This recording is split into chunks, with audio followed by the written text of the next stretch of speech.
thanks, Craig. So last night we did what is a camp tradition, which is we go to this place called Spencer McKenzie's and eat their fish tacos and all the other kind of food that they offer there.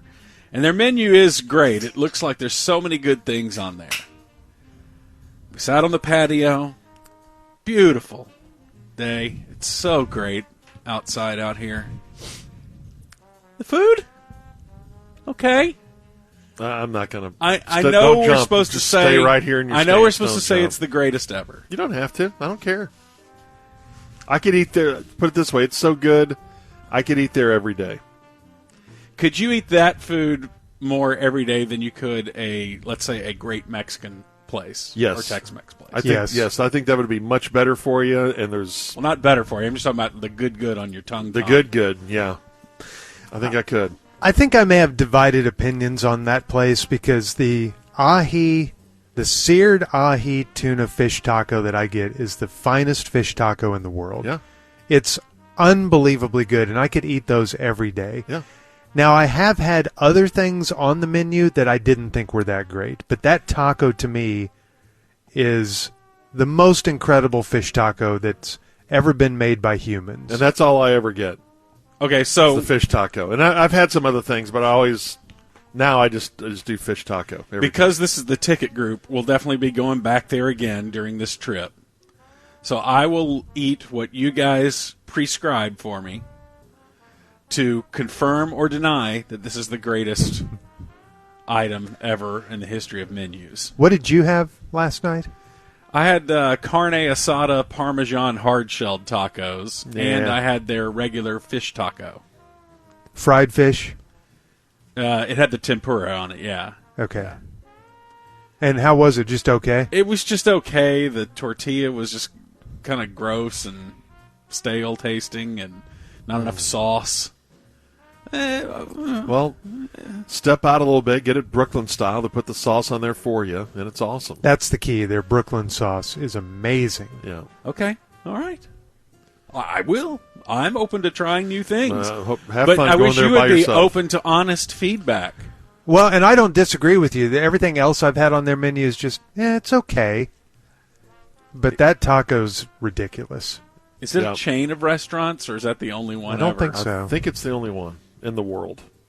Like anyone could even know that. It's my favorite place here.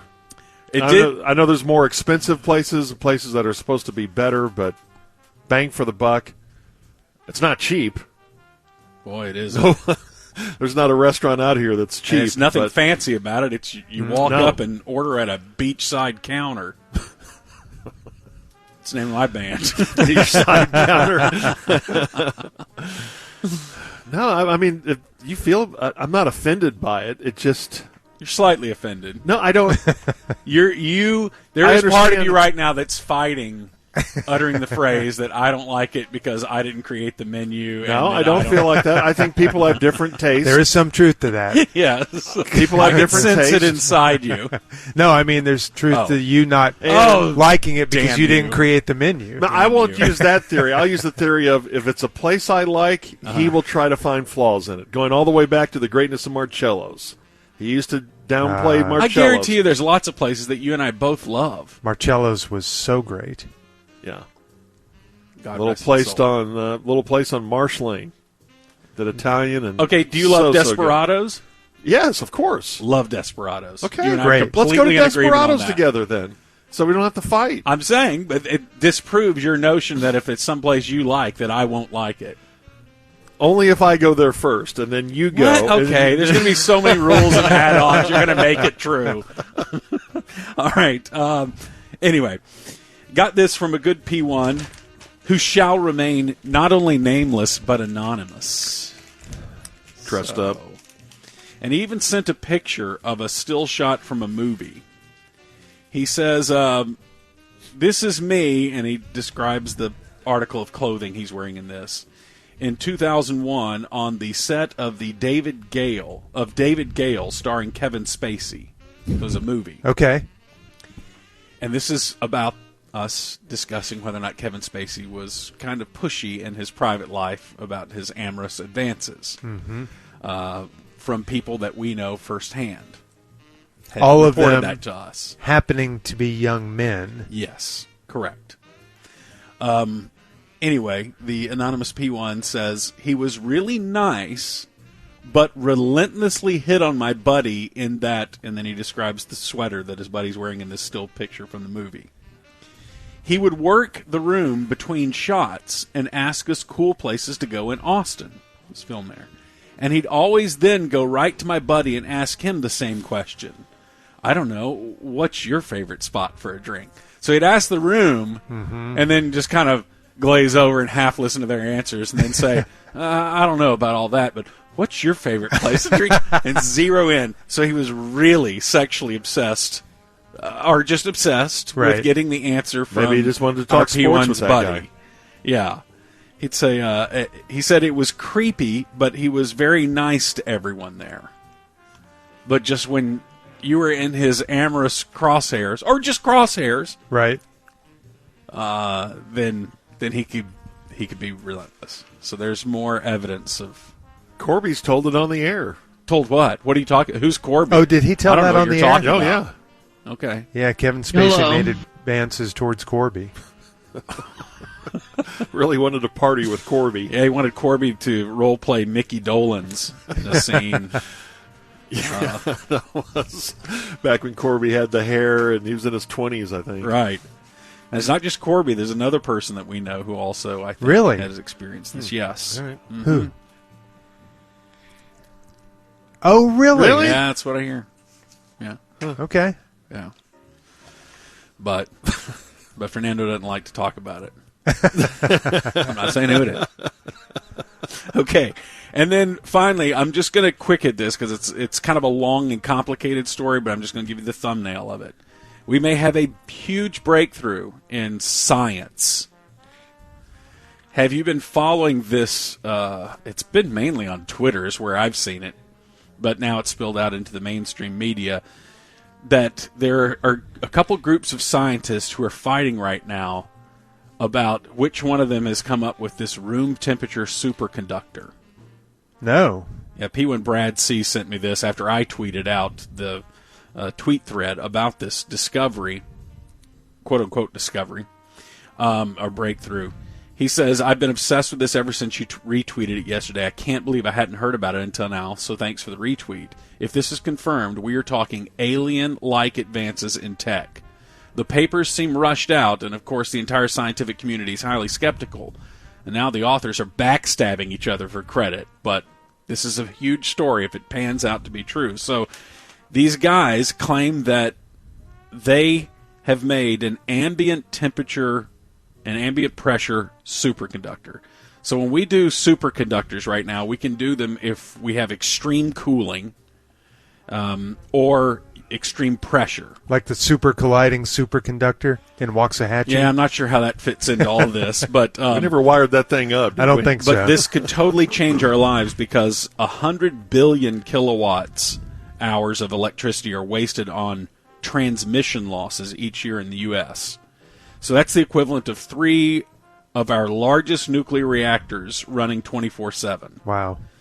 So superconductivity gives you lossless electricity transmissions at high voltages and currents. So they say that they can make this material that is a superconductor, can be prepared in 34 hours with basic lab equipment like a mortar and pestle, a basic vacuum, and a furnace. And they can make this compound that then will superconduct at room temperature and ambient pressure as well. Wow. So it would kind of start paving the way for quantum computing and desktops. It could do away with traditional power lines, unclutter cities, and I don't even understand all the implications. You can make basically everybody could have a homemade MRI machine, and maglev trains would be just everywhere now because those maglev trains produce a lot of heat. But this, without the heat that this produces now, if you have superconductivity that's lossless, I mean, you could just zip anywhere on these maglev trains left and right. Could save the planet.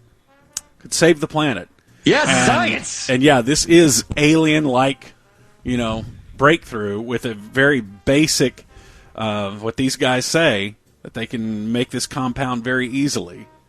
Maybe they found it at one of the crash sites. Mm-hmm.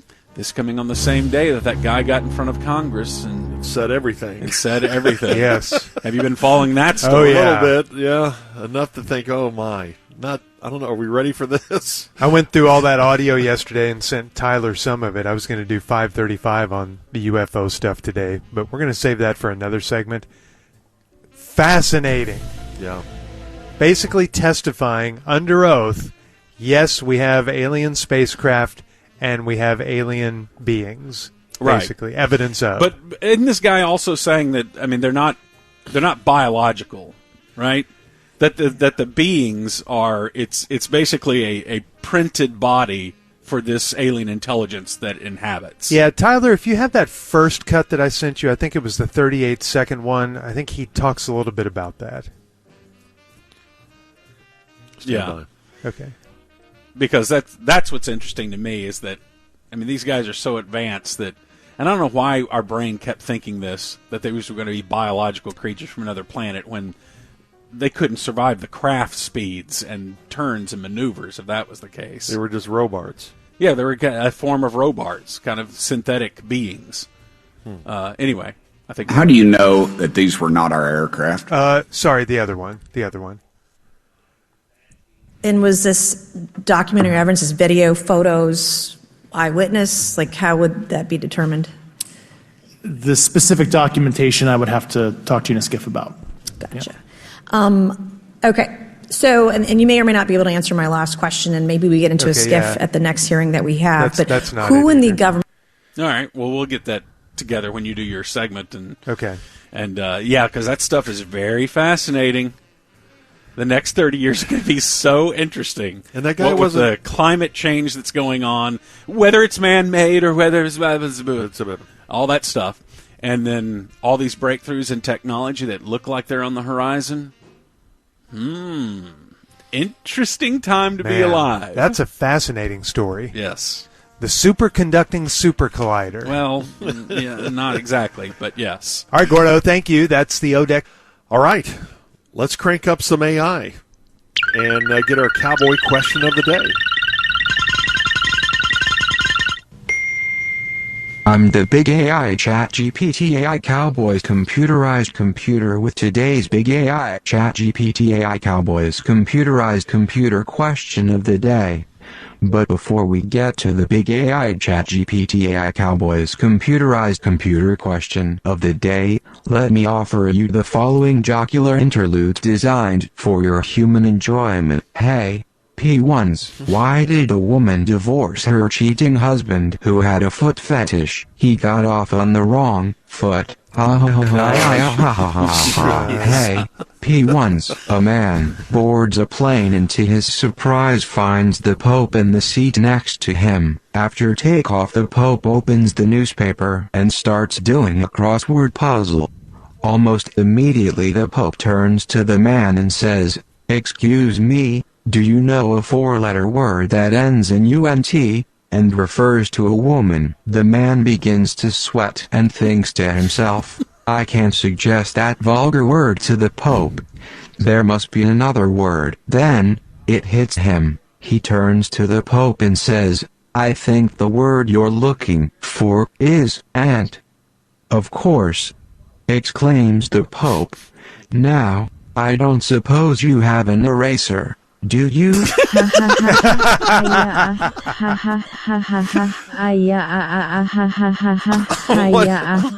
going on? I am professionally laughing because the Pope wrote the vulgar word for we woman. got it. Yeah. The one that rhymes with bunt. Yes, right. Got it. Now let us all move on to today's big AI ChatGPT AI Cowboys computerized computer question of the big AI ChatGPT AI Cowboys computerized computer question of the day. And in today's big AI ChatGPT how does AI not know how to be more economical? I don't know. Question of the big AI ChatGPT AI Cowboys computerized computer question of the day. I say the following. And I quote the following as follows. Quote, as he enters his 4th year as head coach, has Mike McCarthy established a winning culture with the Cowboys? Please provide your verbal answer orally, and orally only. Okay, now we got it. Applause. Well, I think it happened towards the end of our program yesterday when we found out that Kevin Spacey was found not guilty on charges, and we did get the clarification that he faces no more additional criminal charges right now. That was big news for me. Yeah, because you had lost Wowie by getting Kevin Spacey at a time when George got Mick Jagger. And I thought that Kevin Spacey and I were going to have to do our thing in prison. Right. And now you get to do it at a luxury hotel of your choosing, because Kevin can't afford it, I don't think, anymore. The Biltmore, as Jerry said. The Biltmore, and I sneak out the door and go Back door. stay at the Biltmore. Biltmore. Jerry Jones, speaking of, he responded to the upset Oxnard neighbors out here who are mad because Jerry built these big viewing platforms for VIPs to watch practice, and it obstructed the backyard sunshine of these neighbors. They have these huge platforms like right on the other side of their fence that stick up about 30 feet in the air. Could you imagine a corporate tent, 15, 20 feet in the air in your backyard for 6 weeks? No, what a beating. Plus the construction to get them ready. Right. But Jerry said that basically their solution to it was to invite those homeowners into practice. Into those VIP tents? I guess so, the VIP tents, and maybe they have, special access all of camp, which is a pretty good solution for Jerry to do to try to appease them, is saying, hey, look, you guys are welcome to come in here. There's no. Does he charge? He doesn't charge those fans out there in the stands, do they? That's free, I do believe. But yeah. But these things are for the corporate sponsors. Right. And I think they've built so many of them this year that it's more than just, hey, we're going to bonus our Cowboy sponsors. These are training camp sponsors. Yeah, because as we're looking at it, this was not here last year. That's back behind you guys sitting right. You guys are facing away from the practice field. I'm facing towards the practice field at our broadcast table, and so back behind you guys is this 2-story observation platform that is pretty darn big. Yeah, and that wasn't there last year. So No. he has increased capacity a lot this year. Yeah. To watch. Yet at the same time, yesterday was the first day for practice. Didn't seem to be that many fans here. No, I thought it was very sparsely attended. For being the first practice, Yeah. there was almost nobody here. It was really strange. And normally where the players exit the field where we interview them, you can't interview them there because the crowd is so big and screaming for autographs. But yesterday it was fine. Yeah. I wonder why that is. Well, some of that has been cut off by those. I guess fans don't go over there anymore. Remember, fans used to go back behind us on that sideline. But so these now they're all stands- over here, I guess. But those stands were empty yesterday when we were Yeah, watching they were. practice. Yeah, the opposing stands over there, they were empty. And usually those are filled up. And you would think that, opening day, when something starts, that's when interest is the highest. Mm-hmm. And then there wasn't that many people.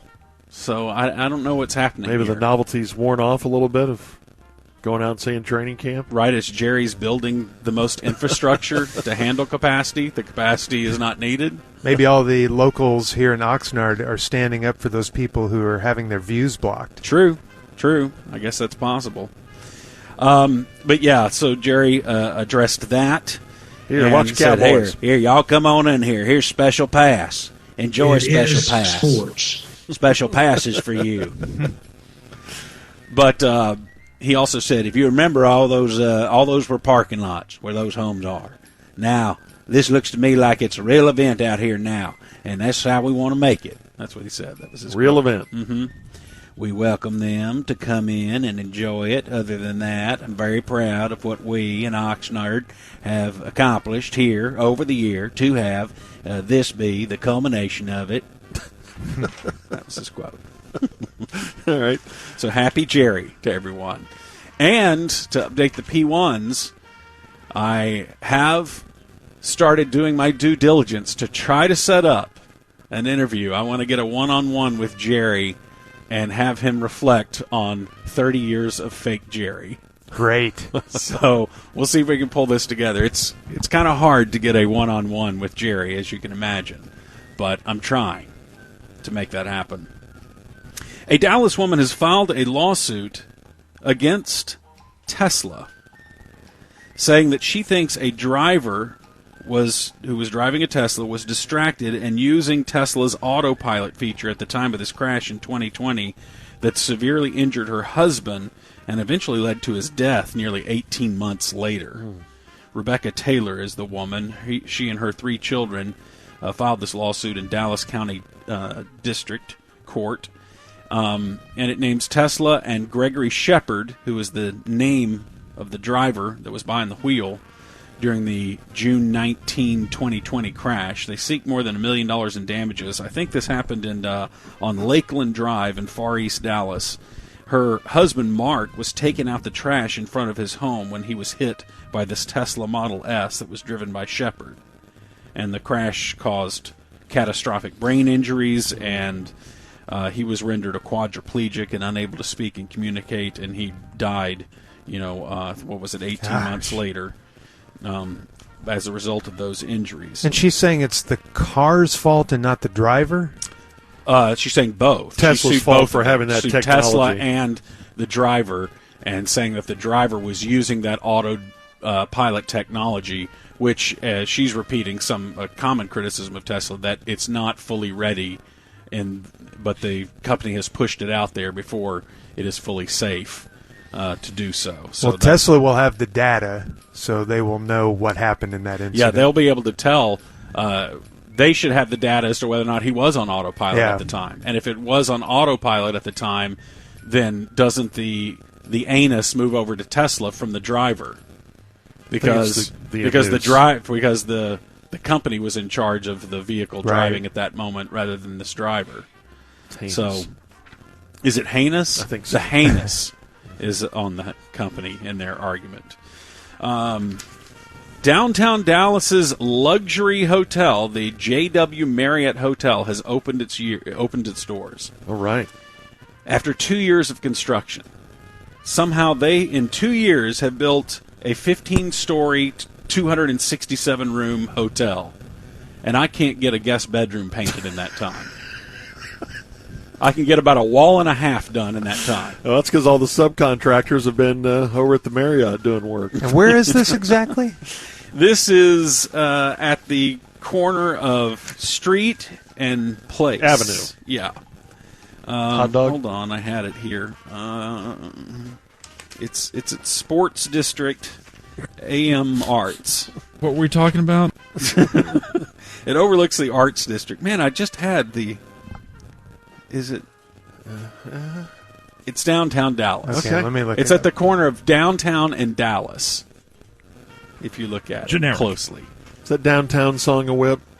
Oh, my God, yes. I've always hated that song. You've looped that song for us several times. Downtown, if you want to do stuff and you're going around, you go downtown. It's like it's on Harwood. Yeah. Harwood and Ross. I just wanted to make sure that it's still down here. Don't do Ross. From Frell. From Frell. Yeah, I wanted Gaylord Perry to review that series. Well, the name of the show was Frell. It's a show about some Frell. Boy's friend. We exaggerated that. Beyond English now. Experts estimate that 433,000 Texas vehicles are still vulnerable to being stolen. You guys may remember this when there was this Kia challenge that was going out on social media, showing the world how to crank up cars in seconds using like just a screwdriver and a USB. Some kind of hack where you could steal these cars. That's how my truck got stolen. Kia and Hyundai, well, it was a Kia and Hyundai thing. Oh. And they addressed it, and there are a lot of models that this didn't affect. But it did affect some models of that vehicle, and in May of this year, Kia and Hyundai agreed to a $200 million settlement in a class action lawsuit that could benefit millions of Kia and Hyundai owners. If your car wasn't stolen, but you installed anti-theft systems to make your car less vulnerable to being stolen, you could be eligible for reimbursements. Settlement also covers software upgrades and so on to prevent the vehicles from being stolen. But they estimate, Carfax estimates that 433,000 Kia and Hyundai vehicles in Texas have this vulnerability and have not been fixed. 191,000 of those are in the DFW area, which is the fourth most of all the metro areas in the country. So you got to make sure that your vehicle, if you have a Kia or Hyundai, is not on that list. And you may be eligible for reimbursement. Okay. Just a little service there, Muse the Muse, that's doing for you. We've had a notable death in the world of music. Sinead O'Connor has passed away at the age of 56. And I had a P1 that tweeted at me. I tweeted out something about covering practice, and he goes, oh, thanks, this helps a lot as we are all grieving the death of Sinead O'Connor. And I thought he was fake deathing me. Mm-hmm. Only you do that. Which is something that George started here on the ticket. George would come in and say... Why would he be doing that? You're the only person in the world I've ever known who does it. Did you hear John Larroquette died? No, that's your gig. And we'd all get shocked and everything, and then have to Google it and find out that, no, John Larroquette, or whatever the celebrity is, still alive. You started that, and it was with Penny Marshall. About once a month, you would come in and, hey, did you guys hear Penny Marshall died? I've never understood the payoff of that line of humor. It's not there's funny. No payoff, and there's not a line of humor. I don't know what you're talking about. I don't know what you're talking about. It's not funny. And so this P1 said that, and I thought they were fake deathing me and sending me to Google, so I had to look it up, and then found out she did indeed die. So that P1 pulled off the brilliant reverse fake deathing me. That's what it's called when someone dies. It's called a reverse fake death. And he got me on it. 56. Back to Sinead O'Connor. Yeah, this is a great eulogy. Sorry here. for the family. I was just telling a funny little side story. Yeah, but hilarious. But yeah, Sinead O'Connor, who sang a version of Prince's "Nothing Compares to You." That was probably her most famous song, right? Was that more famous than? Yeah. Na, na, na, na, na, na, na. You can play some Sinead O'Connor. Just drop that in, Tyler. But yeah, what was the name of that other hit that she had? See, we can't even name it. Mandinka or something like that, right? Mandinka. Yeah, it's not even close to this song. What? Nothing Compares. You like Nothing Compares better? Well, I just think that was a bigger hit. I think that's what she was known. It was wild as just the night before. So this came out yesterday. So the night we got the training camp, we're listening to the U2 channel. Mm-hmm. And they play some of their favorite artists, and they're big Prince fans, and they played his version of it. And heard that compares. a long time. Yeah, no. And I thought she had a really interesting voice, and that first album was huge for her. Of course, she courted lots of controversy, too. In 1990, she threatened to cancel performance in New Jersey if the Star Spangled Banner was played at the concert hall before her appearance. That made Frank Sinatra mad. You remember there was a battle between Frank Sinatra and Sinead O'Connor, which makes my head spin. It was her Pope moment on Saturday Night Live. Yeah, she backed out of an appearance on Saturday Night Live in protest of Andrew Dice Clay, who was scheduled to host. And then I guess later she appeared on Saturday Night Live in release of her third album and ended with an a cappella performance of Bob Marley's War by ripping up a photo of Pope John Paul II and said, "Fight the real enemy," and there was just silence in the room. It's almost quaint now to think that was so offensive to people back then that it darn near sunk her career, that she tore up a picture of the Pope on Saturday Night Live. And that was a big deal. That was a big deal during its time. David Spade still has a piece of that picture that she tore up. Oh, really? Yeah, he said that the stagehands just sweeped it up and threw it in the trash, and he grabbed a piece of it. Wow. Because he knew it was a cultural artifact. She only had 2 singles that charted in the U.S. Nothing Compares to You, and off that same album, The Emperor's New Clothes. which I kind of remember. Wait. Am I crazy for thinking that Mandinka was a big hit? It was a big hit in some other countries, but it never charted in the U.S. That was off her first album. That's the one I remember. See if you can find that one. It made it Tyler, to Mandinka. 17 in the UK charts and 6 on the Irish charts, Mandinka. Yeah, it was more upbeat than Nothing Mandinka. Compares to You. Yeah, so was Emperor's New Clothes. That was kind of upbeat, too. Huh.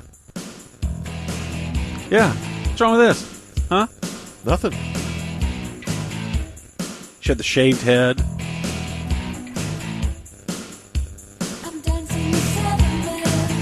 Yeah, Corby probably did his hippie dance with you this. can totally see Corby dancing this. Listen how she trails off here. This is cool. And this next line. I love this. That's the way she drops down that note. It's cool. Did you drop off there, Pimp? I don't know, no shame. Yeah, I can see why we only got 17. Hey. Why do we need that note? Because it's interesting. She had an interesting voice, interesting style. Similar to like Alanis Morissette. When she came out, she just sang differently than other people. Mm-hmm. And Sinead O'Connor did that too. Anyway, she has passed at the age of 56. No cause on the word of death that I've seen so far. But she certainly had battled mental health issues and had a very crazy relationship with religion. She tears up the Pope's picture, declares herself like atheist, and then next thing you know, she's a nun. It's very confusing. I don't quite get it all. Yeah. But anyway, y'all ready for birthdays? I know you are. Sure. Because you certainly have birthday. all the... Norman Lear, the television producer, is 101. Wow. Whoa. And doing very well at Really? that age. He's still sharp. That's great. He's a genius. And Mel Brooks is still alive, too, isn't he? Yes. Is he 100? I bet he's 98 or something. And didn't he perform a character called the 100-Year-Old Man? Or is it 1,000-Year-Old Man? Mel Brooks is 97. Dang. Not today. I mean, right. Well, I mean, he is 97 just today. not his birthday. It's just not his today. birthday. Turned 97 on June 28th. Maureen McGovern, 74. Carol Leifer, 67. Bill Engvall, 66. Is he from Richardson High School? Am I don't crazy know. on You that? tell I us. think that's right. Juliana Hatfield is 56. What was the song she sang? I Hate the McCoys. No. Yeah, No. sucking on chili dog. Maya Rudolph, 51. The great Maya Rudolph. Idiocracy. From Idiocracy, among other things. Pete Yorn, 49. George's cousin played bass in that band. Correct. Right? Something Right. like that? Yeah, sure. Okay. Jonathan Rhys Myers from the Tudors is 46. Peggy Fleming, 75. Was she the one that did MaxiPad commercials? No, that was Kathy Rigby. Although Peggy Fleming did something. Okay. Could you narrow that down? Generic. She may have done tampon ads. Oh! Boy. Why are you always accusing people of that? Just tell her happy birthday and go to the Look next that one. up. A-Rod is 48. Wow. George has turned around on him. I think he's decent on air. You had such Sue a me. weird baseball complaint about him. You hated him No, because it wasn't. you thought everybody hated A-Rod that around here. You hated him because you thought he wanted to keep his uniform clean. Well, that was just one of many complaints I had against him. And in today's Wowie, No we way. have a There's 75-year-old no way. and a 30-year-old. Wow. It looks like, first of all, Peggy Fleming only did ads for Trident gum. Okay. Well, then why did you accuse her of doing Tampa ads? I'm going to go against the norm, and I'm going to take the 74-year-old. 75-year-old. Ooh, that changes things. I'll take the 75-year-old. Okay. That leaves Craig making love to Tamp ad star Peggy Fleming, who What? turned 75 today. You can't do that. Well, I know, but I accidentally Why are fired you off doing her it to birthday. begin with? I had premature birthday. Okay.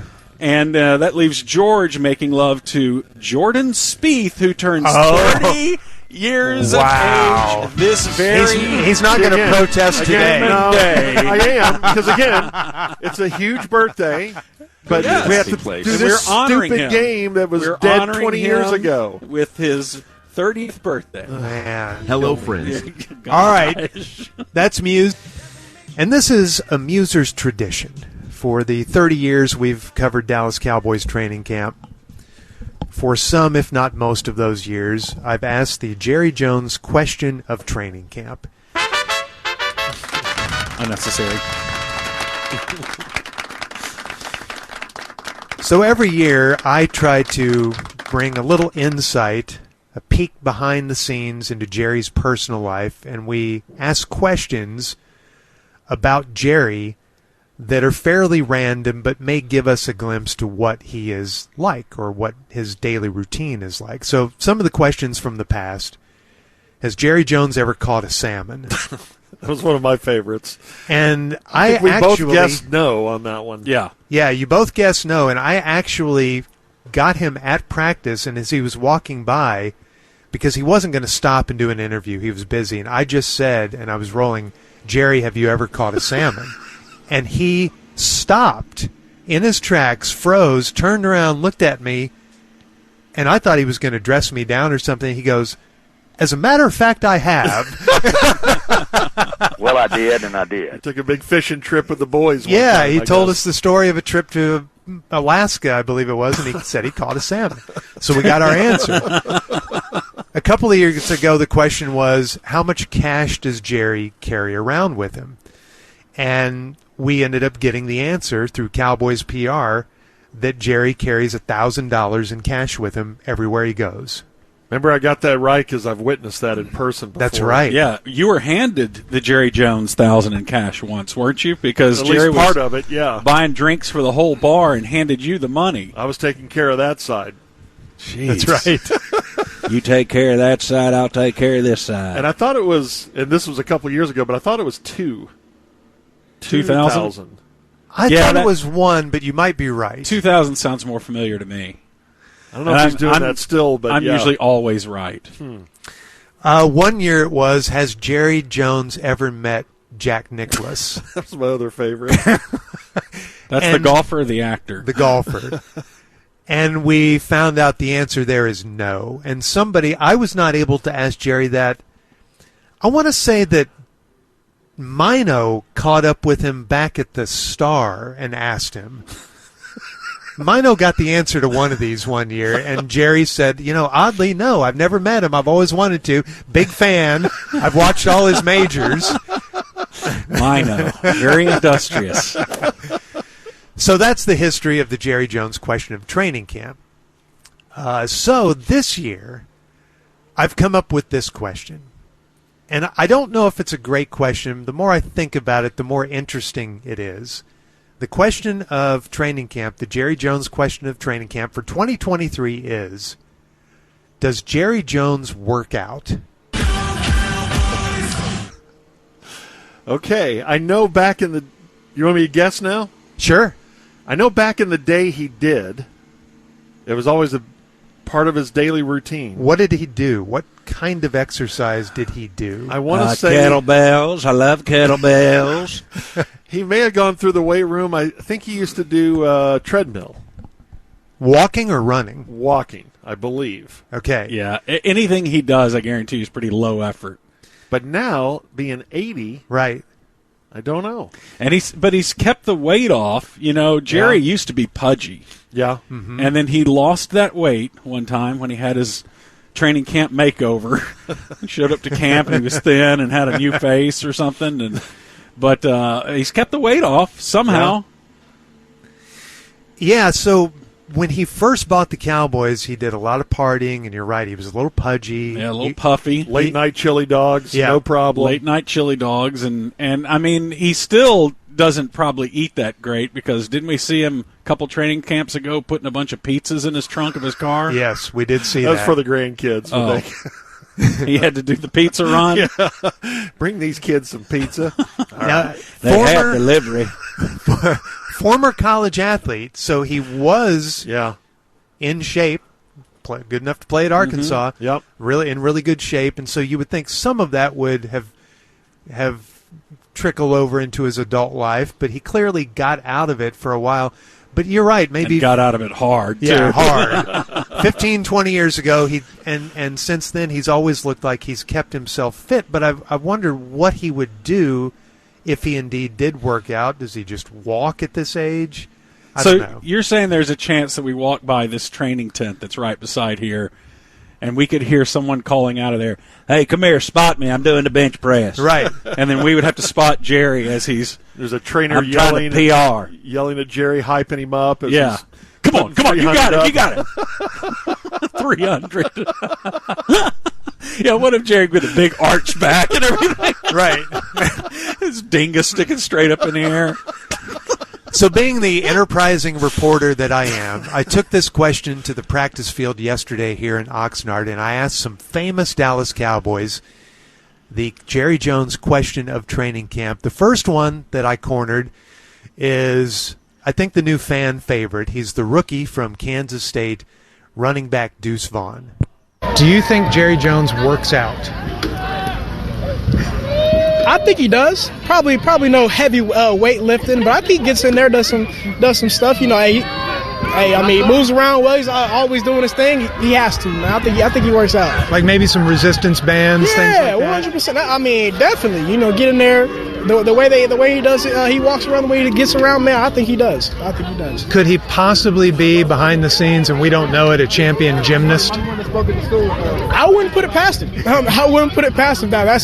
If he's doing that, man, that's something that's insane. I'm not gonna lie. I have to give a big credit to him, but he might be. You never know. And the ultimate surprise would be if he put on the pads one day and got out here and mixed it up with y'all. Hey, they'd have to document that for the rest of the time. That'd be huge. You'd have to let him tackle you, right? You couldn't break his tackle. You know, I think I want to block for me. You know, get out in front of the screen. You know, yeah. Maybe give him the rock. Right. Maybe give him the rock, block for him. Jerry as a gymnast is a hilarious. Yeah, video. can you imagine him doing a floor routine? Uneven bars. Yeah, uneven bars. I like Deuce's thought of at practice, give Jerry the rock. Give him the rock. Hey, why hasn't Jerry practiced football with these guys? Cuban plays basketball with his guys. Yeah. And Jerry was a more accomplished football player than Cuban a basketball player. Again, think of how we would just kill Jerry if he had his own locker. Suited up. Put on a helmet every once in a while and went out there and mixed it up. Next, I caught up with one of the new Cowboys place kickers, Tristan Vizcaino. Do you think Jerry works out? I do. What do you think he does? Probably does a lot of resistance work, a lot of core stability exercises, and I'm sure his day-to-day is a workout in itself. He's a busy guy. Good point. You know, Mike McCarthy last year told everybody he'd been boxing. He and Dan Quinn were boxing for a workout. Do you think Jerry does that? Gets in there and knocks those guys out, like takes aggression out after a loss? I wouldn't want to see him in the boxing ring. I'll say that. So maybe. Yeah, I don't know. You think he could be maybe a champion swimmer or something like that, and we don't know? I'm sure he's got some hidden talents. Yeah, he could be a champion swimmer. I'm not going to count anybody out. And from your perspective, since you're a kicker, do you think he could still, at age 80, boot, say, a 30, 35-yard field goal? I'm going to say yes. Probably a straight-on kicker, right? Yeah. I think he could. Okay. If he just timed it up right and gave it his best look, yeah. Got a good hold. Yeah, of course. Laces spun. Brian would give him a good hold, and I think he'd have a good shot at it. Yeah. I think a lot of people can kick a 35-yard field goal.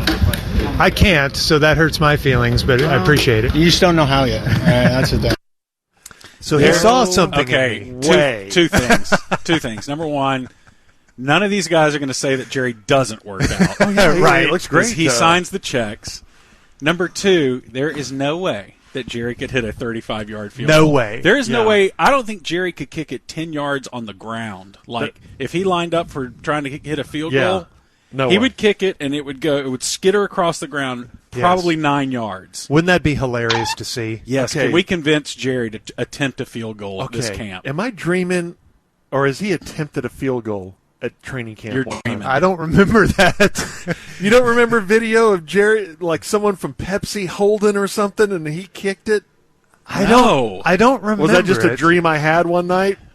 Was it covered? Like, did they show it on TV camera? and Like stuff? he was, and I want to say it was in Wichita Falls or Austin, and he had sunglasses. So Jerry was around in his Took 50s. Two-step, and he tried straight on. Yeah, I think. Okay, I may have been. There's dreaming. no way he's soccer style. If that's no way. there, He was. He took 2 steps to the side. He lined it up and then does his arm up and. Okay, I may be dreaming that, but yeah, there's no way, and I think that's a good follow-up question. Yeah. Okay, if he does work out, could he make a 35-yarder?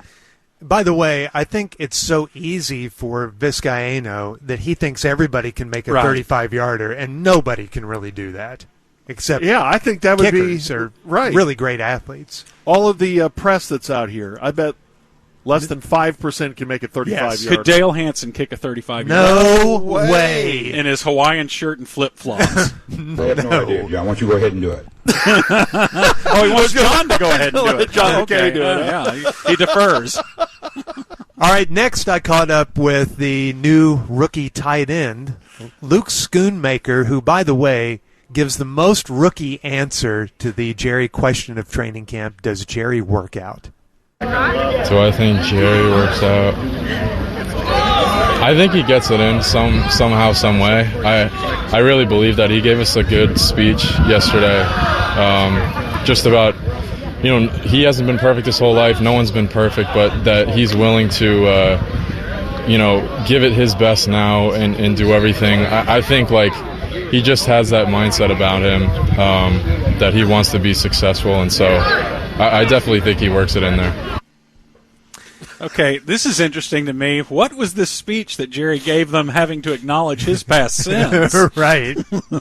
I haven't been perfect, and I'm sorry. I want to apologize to each and every one of you. I messed up. And that's the rookie. He wants to make sure everybody knows that he was really impressed by Jerry's speech. Yeah, very impressed. Yeah. It was a great speech. So by dint of that speech, yes, Jerry can hit a 35-yarder. Yes. And then finally I caught up with the former Texas Longhorn linebacker, the veteran now, Malik Jefferson. And, Gordo, you said that all of these guys are going to automatically say, yes, Jerry works out because he signs the checks. Now, this is a very short and somewhat confusing interview to me, but I don't think Malik Jefferson just towed the company line here. Do you think Jerry Jones works out? Maybe the elbow, but I don't know about working out as a full work. He maybe walk or something, but definitely the elbow. Yeah. If you get the elbow, you get the joke. Thanks, man. Yeah, of course. Okay, but you laughed. I did not get the joke. You laughed, though. But he said if you laugh, you get the joke, and you laughed. Drinking? But I laughed, and I said, thanks, man, to make him think. Thanks, man. To make him think that I was hip and understood his joke. But I didn't get the elbow. I think he's referring to self-pleasure. Okay, No. I thought about that, but I don't think that's it. George, I think you might be right about drinking. Yeah. And then I had to – those were the first two things that I thought of when he said that. But then I went home and I looked at some of the urban slang dictionaries. Urban Dictionary. Elbow is 1, a pound of marijuana. I don't think that's what he was referring to. 2, to dismiss or reject someone, to like elbow someone out of the way. And I don't think that's what he was talking about. 3, when it comes to exercise, to not do the full range of motion during a rep or an exercise you cheat where you just bend the elbow. Okay. Could that be what he's talking about? Yeah. He's heard that. That's a thing they talk about in the weight room. Hey, don't elbow that. Yeah. So maybe, so he says that Jerry might, but he's faking it by just doing the elbow. There you go. So, yeah, that counts as a no. Yeah, I think so. So, and George was wrong on that. And I also thought that his initial laughter to the question counted as a no. Right. Yes. Even if he had said yes afterwards, that would have been an official no because he laughed. So I'm going to continue to research this while we're at camp, and I do have the answer, and I will reveal that next week. Or let me put it a different way. I have someone who says they do have the answer. Okay. And he has promised to do an interview with me next week. Okay. Excellent. Interesting. All right, it's 8:33 here on The Ticket. Coming up next from Cowboys camp, it's Gordo interviewing a famous Cowboy. I'll introduce you to probably the nicest Dallas Cowboy next. But first, Gordo with an exclusive interview. Yeah, this is a sweet interview with what I think is the sweetest Dallas Cowboy I've ever met, with a really interesting backstory, too, that I had no idea about when I started interviewing him. And I didn't realize that he was ticket cognizant until the end of the interview, which makes some sense because he went to TCU, and more than that, he also went to Prosper High School. Yep. Played for the Colts for 3 or 4 seasons, and now he's trying to get a job with his hometown Dallas Cowboys. And as a special bonus during this interview, you'll discover what is on TCU's workout mixtape that will somewhat surprise you because it's an old band. Okay. But this was my little interview that I did yesterday with number 94 defensive end Ben Banogu. A moment for the ticket. Can I say hi to my wife real quick? Yeah, absolutely. Say hi to your wife. Hi. I got to do this thing real quick. Hey, how are you? How long have you been married? Got married March 25th this year. Of this year? Congratulations. Thank a you. newlywed, huh? Yeah. So you're a TCU guy, right? Oh, yeah. Did you meet your wife at TCU? Yeah.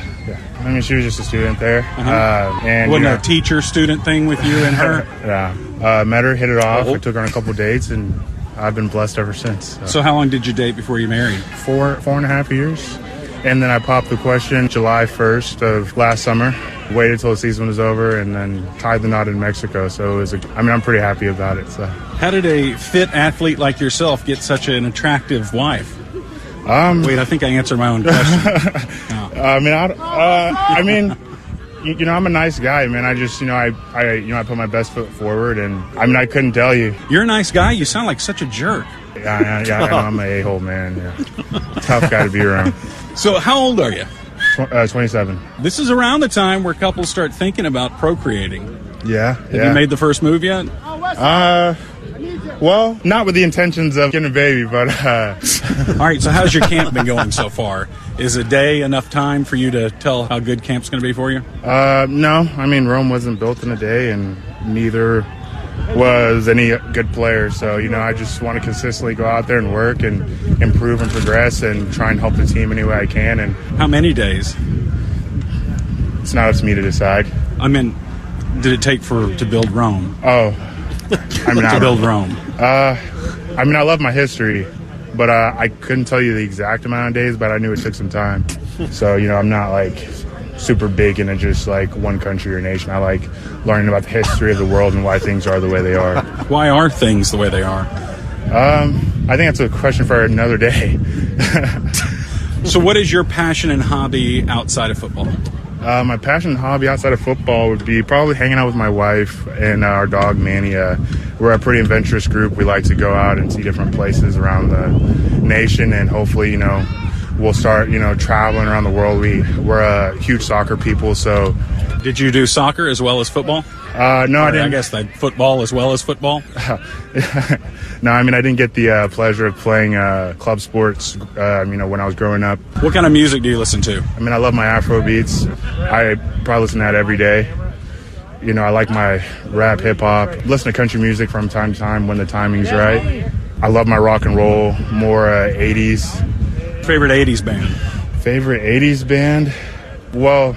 So at TCU, we had the same mixtape during practice every day, so I fell in love with AC/DC. You like that kind of Mixolydian stuff? No, I wouldn't say I'm a huge music guy, but, I dabble a little bit. Mm-hmm. Yeah. And what kind of dog is it? Boxer. Yeah. How old?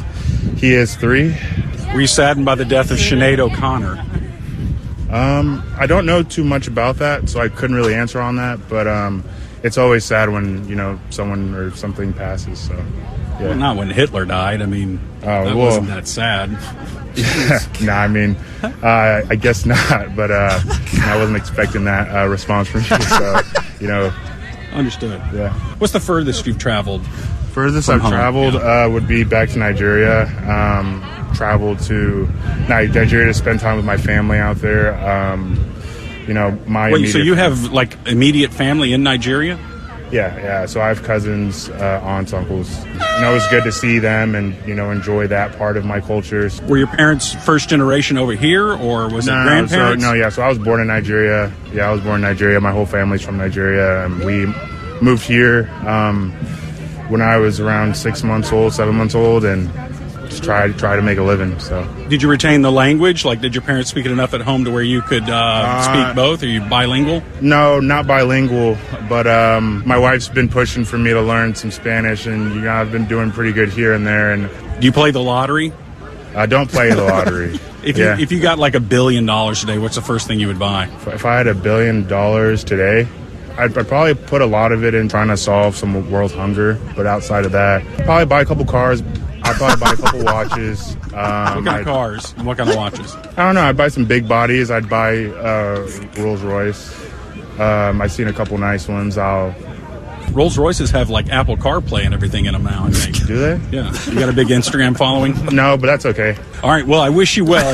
You're a great TCU guy, and we're rooting for you. Yeah, man. Appreciate you. Absolutely. Yeah. Thank you. Yeah, appreciate the light questions, man. Yeah, sure. Yeah, no problem. So found out afterwards he was very ticket aware, and he was like worried that we was going to get a little heavier questions. Well, you did hit him with Hitler, for gosh sakes. Yeah. I didn't hit him with Hitler. I would call it that. I love the what would you do with $1 billion? I'd try to end world hunger and get a couple cars and watches. But how crazy is that? I was asking were his parents first-generation Americans. He's not even a first generation. He wasn't even born here. Yeah. So, yeah, he came here from Nigeria when he was 6 months old. Quite a story. Yeah. All and right. now is trying to make it on America's team.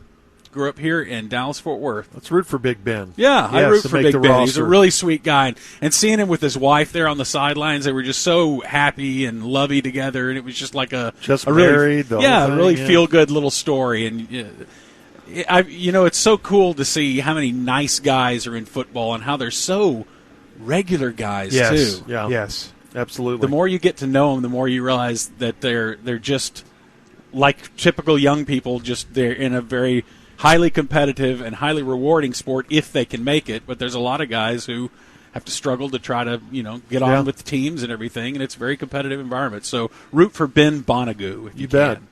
LeBron's Ice Cream says, what a great ticket story it would be if the Musers went to an escape room with a Dallas Cowboys starting O-lineman. That would be great. I would do that. We got to go to an escape room and roll tape on it and see how much we either frustrate each other or we work well together. I did it once, and it's fun. I've done it, yeah. It's a big thing in our family. My sister's kids love doing it. I'm usually the one that they're ready to kick out of the room. Why? I just don't help much. Yeah, but you're trying to be helpful, right? I try, yeah. But after about my third thing of, no, that's the dumbest thing I've ever heard, then they're usually ready for me to leave the room. Well, that's not being very kind to your suggestions. Hey, stop! Jim Rockford, P.I., says Gordon indignant at the assertion that Jerry can hit a 35-yard field goal is the hottest sports opinion I've had in 15 years. The hottest? I've had hotter sports opinions than that.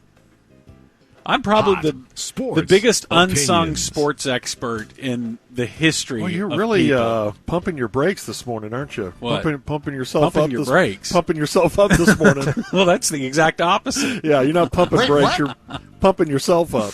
I know. I'm trying to get some sports cred, and I'm doing it the old-fashioned way, Wearing just Tyler by Smith just out. by claiming it and then, but not having anything to support it. Yeah, you're just hoping that the brash claiming of it will institute it in people's minds. You're your own hype man this morning. That's right.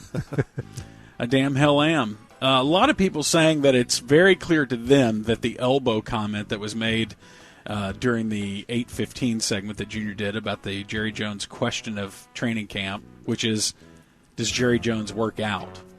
And you had one particular player that said that he only works out his elbow. And we were wondering what that means. Does it mean drinking? Does it mean self-pleasure? Or does it mean signing checks? Most people seem to think it means the signing checks. That was the joke that the player was going for. Mm-hmm. Yeah, I saw that. Definitely a possibility. That's going to be my other question of training camp next week. I'm going to ask all the players, what did Malik Jefferson mean by the elbow? Yeah, just ask it in that form, and they go, what? What are you talking about? Okay, all right. Let's talk about women. Do you enjoy women? I do. Yes, I enjoy women. Okay. Would you be interested in Forbes' list of the nation's richest self-made women? Ooh, okay. Good one. So Alice Walton does not qualify. Yeah, I don't think that she would qualify because she's not self-made. Yeah. So, yeah, she's not on this in the top 10 here. Kim Kardashian. No. Huh. I will read you the top 10, and then I'll get to some notable names that are not in the top 10. So, number 1 is Diane Hendricks, who is 76 years of age. She is worth $15 billion and made her money in building supplies. So, that's unfamiliar with her, but that's selling a lot of sheetrock. Yeah. Okay, it's going to be a lot of women that we haven't heard of that got rich with these businesses that are not that notable. Whoa. Gosh, this is the way you see women. This is the way he looks at women. No. It's unbelievable. I just mean there are a lot of men that have gotten very wealthy with businesses that we don't talk about every day. Yeah, did we do a list of the top 10 self-made men? Why don't we do that, too? Okay. Fine. I think we already do that, sir. Judy Love and family. She's 85, net worth $10.2 billion in gas stations. Is that Love gas stations? Okay. Oh. Did she start that? I went to school with the Love family kids in Oklahoma City. Yeah. Judy Faulkner, 79 years of age, net worth $7.4 billion, healthcare software. Linda Resnick is 80, $5.3 billion, source agriculture. Generic. Ty Lee, 64 years of age, $4.8 billion. She's an IT provider. Her company does that. Janelle Hunt, trucking. She's 91. I've heard of that trucking company. Is that the, Hunt? Aren't they the Driving America people? I think so. But that's not related to the DFW Hunt family, is it? I don't think so. I don't think so either. She's 91. Jeez. Gail Miller, 79, $4.2 billion, car dealerships. Marion Illich, 90.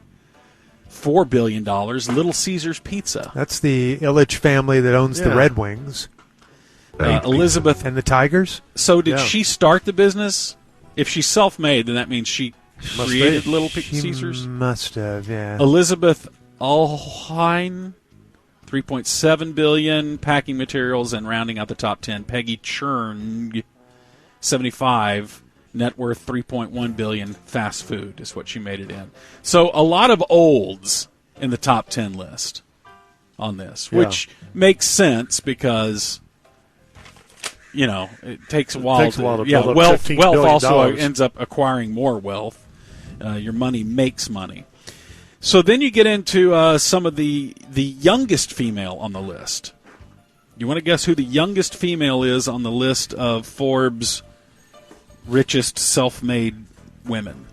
Taylor Swift? Taylor Swift is on the list. She's not the youngest.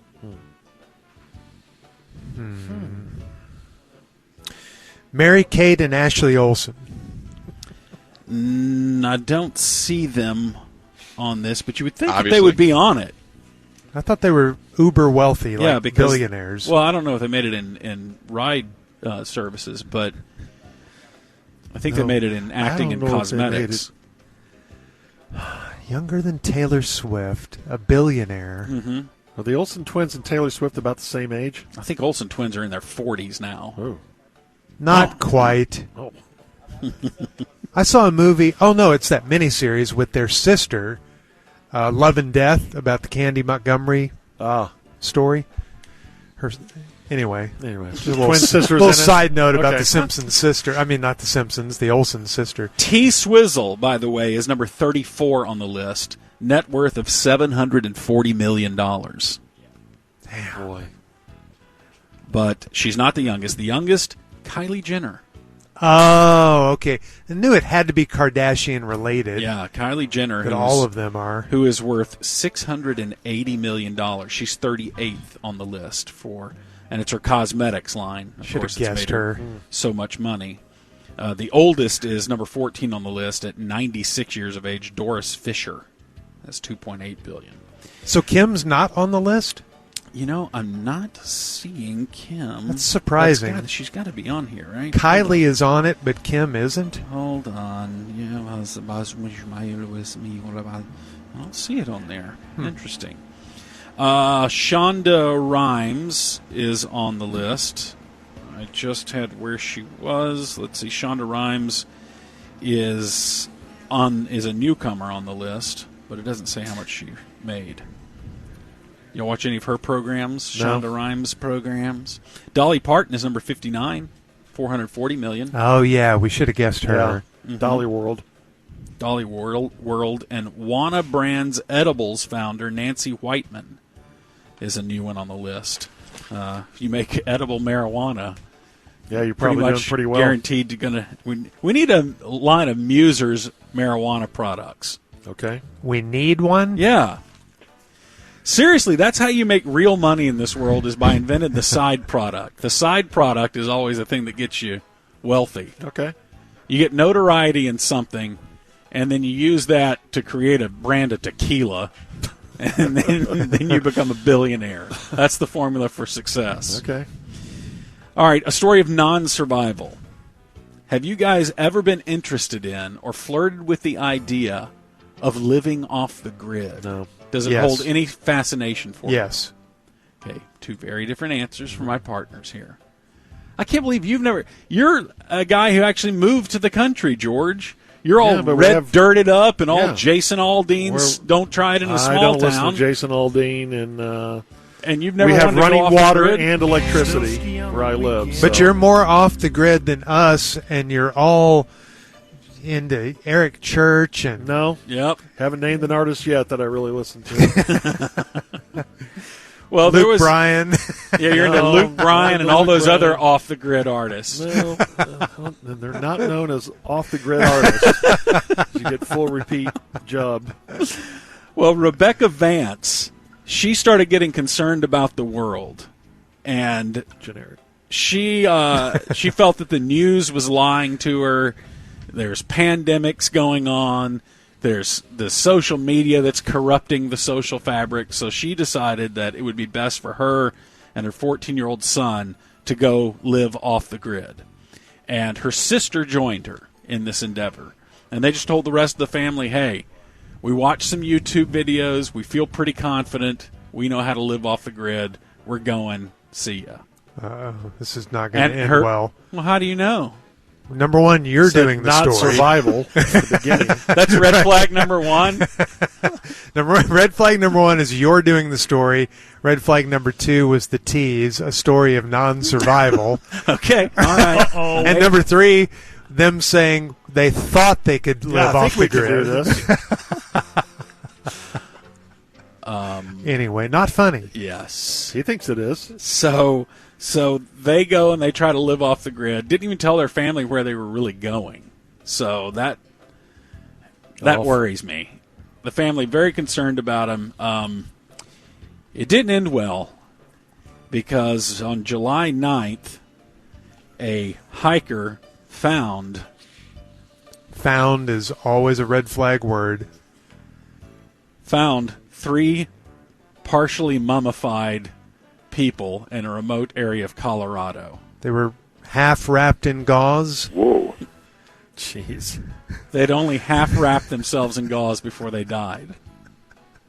So, look at him laughing over there. This is like a horrible story. It's terrible. He's broken up. The coroner said that malnutrition, hey guys, and exposure to the elements at high altitude during a rough winter were likely to have played a significant role. I could have told you that. Yeah. Well, they went to Colorado in the wintertime. Colorado Rock. Well, they start slowly in the summertime and build your way to they tried to sub-zero temperatures. They tried to in the sense that they were like half finished with a lean-to that they were building, and they think that the winter came in, and then they had to just switch into survival mode and didn't even get their shelter finished before the harsh winter took them. They had gone to a grocery store at some point and gotten some provisions, but the mummies were found with books on how to scrounge for food. Forage for food.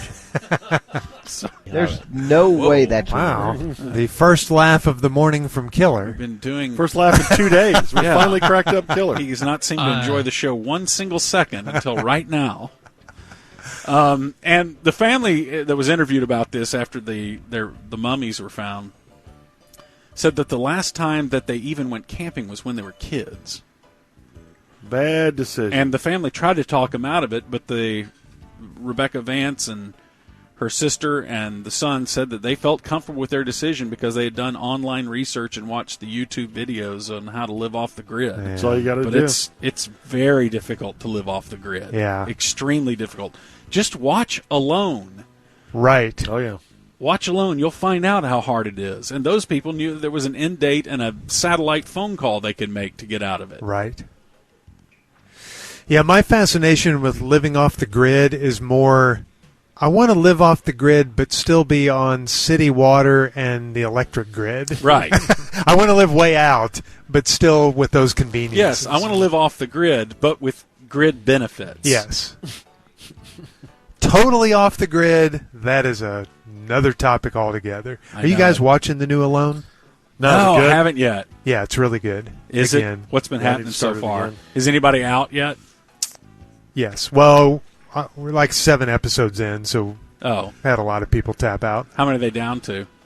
Who tapped out for the stupidest reason and who tapped out? Like, what's one crazy story so far? You know, they've all been pretty good reasons. Normally you'll have, like, after 4 days, someone that gets homesick and they tap out. And you're wondering, why'd you even do this? The craziest one was the guy that was dropped off, and 2 hours later he called back and said, hey, can y'all come get me? Yeah. And, like, the whole lead-up in this episode had been him talking tough the whole time. Yeah. And then I've he got just the skills to do this. Then they cut to him standing on the shore of wherever they dropped him off with tears down his face, waiting for the plane to come back. This has been pretty good, though. Everybody's tapping out for real reasons, like, starvation. Yeah, that'd be a good reason. Yeah. Make that call. Yeah. I think one guy tapped out the NFL season was about to start. All right, Gordo, thank you. Get the State podcast at patreon.com/sportsgreek. Thank you, Ham. Let's start by watching a video again. What do you say? Okay. As we did yesterday video. in the Whip Around News. I'm going to keep it today, gentlemen, but I still would like to watch a video. Donovan, I told you to look at Dallas, Texas TV's Twitter account. Mm-hmm. I would like you to scroll down to the second video on the timeline and describe what you see. Dallas, Texas TV. So now why is it not coming up for me? God, okay. I hate this. All right, I'll say it. Okay. Fight breaks out at Bear Creek Golf Course in Dallas. And this video looks like a foursome playing together, and 2 guys just square off in the middle of the fairway. Why is it not showing up for me? And the other 2, like, instead of trying to break it up, they just, like, huddle around and just watch it happen. I got a massive laptop. We can both watch. It's like Dave Grohl's fighting somebody. And one guy has long, dark hair. And at one point, they kind of do the hockey move where they're grabbing each other's shirts. Long hair guy just... couple right hands. But you see the other 2 guys are just watching. I'm not getting in that either. If they want to go, just go. It's one-on-one. Would you let your friends fight? If they're fighting one-on-one, yes. Now, if someone else jumps in, then I'm trying to... that was a very, very disappointing ending to that. Yeah, there looks like cooler heads prevailed. Yeah, no, if you and I are out and you get into it with someone else and it's one-on-one, I'm letting you go. I'm not going to jump on the guy, yeah. Come on. Well, if I'm upset too, then yeah. But if I'm not upset and it's just you and him, one-on-one until maybe you fall. If in that fight, if you start getting pummeled, then I'll jump in and go, no, okay, that's it. That's it. With you. No, I'm not saying that's it. I may sneak a couple punches into him before I try to get you out of there. Ty's trying to be a Dolly's. Just like, hey, it's cool. Hey, guys. Bringing it back to sports. My whole thing is, especially in a fight like that, I'm going to maybe try to get us out of there if things are going poorly. Because if I start squaring up when you have already lost, then I'm getting my ass kicked too. You're not feeling we as don't want confident that. about your chances. No. Were you a big dog in school? Yeah, I always walked up to the big dog in school, Ham. With audio from and just 16 punched him. fairway. I couldn't imagine a situation where I'm letting either my two friends fight or just one of my friend fight someone else. This is a weird situation. I'm not letting two friends fight. No, I'm not either. But if you're fighting a stranger, I'd let you fight. But I don't know if I would do that. I think I'm helping you. Even if it's going to be one-on-one, what if he's by himself? 2-on-1. Don't mess with us. Okay. I'm not think. giving you the chance to get your ass kicked. I'm not going to let that happen. I respect that. Apparently that's not reciprocated. You would just let me get pummeled. No. I will not let you get pummeled. Not even close. I'm just saying that if you were really, really upset, you wanted to kick that guy's ass, and I'm not mad, then I'll let you go one-on-one if I think you can get him. But if that dude is going to mop the floor with you, no way. Yeah. Of course you would say, what? Let's not do this. Would you guys watch Ham fight anyone? Yes. Yeah. I wouldn't jump in for a while. Easily. Thank you. I need to see this. Okay, but who is he going toe-to-toe with? I feel like you would have to rescue. Yeah. Hello. That was the best fight night fight that never happened. Were you there for the conversation? Oh, yeah. That was really fun because I was alone on that island. Which side? Norm's. You take Norm? Yes. Unbelievable. I would kill Norm. Ham, you got sick eating vitamins. True. That's a counterpoint. But what if I started taking steroids?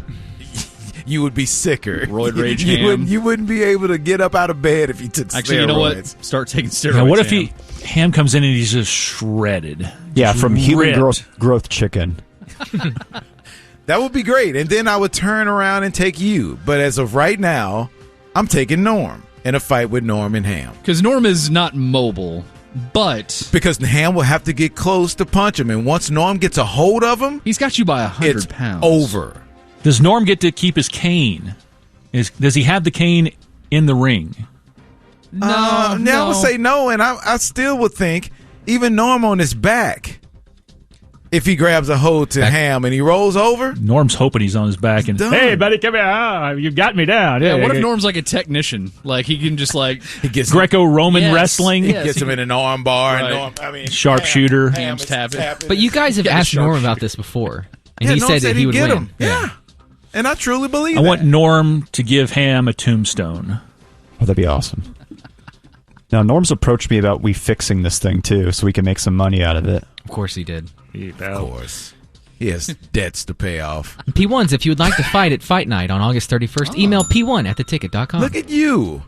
That's all right. producing. Amtrak has applied for a federal planning fund that would connect New York City to Los Angeles, and it would connect Dallas to Atlanta, and it would run 2 trains a day. So you could get straight to Atlanta on a train.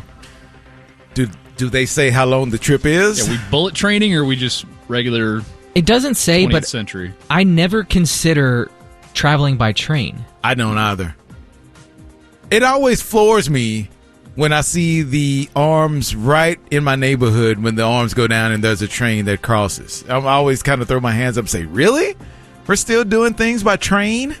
I just don't even think about it. When was the last time you took a train ride? Does DART count? No. Does Six Flags count? No. Does Wine Country count? There's the Tarantula in Fort Does Worth. Pikes Peak count? Yeah. Yes. Sort of. Last year. Well, look at you. Sucked. Train boy. Don't recommend it. No What chicken. sucked about it? I've always wanted The experience. Okay. I've always wanted to be on a sleeper Fake. train where you go take a little nappy. I feel like that's really cozy as you're kind of rocking back and forth trying to go to bed. Maybe go to the bar cart at night to try to see what's shaking. It's almost like you're swaddled. You can tell me how SG I am for this, but I took a train from Montreal to New York because I wanted to see upstate New York in the fall. Okay. And it was a very nice scenic train ride. And it was Were you by yourself? I took the wife. Okay. Very nice train ride. You guys neck as you got there? No, it was full passenger train. I'm horny for you. So? No. You're I not don't want to do that in PDA? public. No. When's the last time you open mouth kiss your woman in public? My wedding? Yeah. You probably didn't do it there. And you were there. I was there, yeah. How many people open mouth?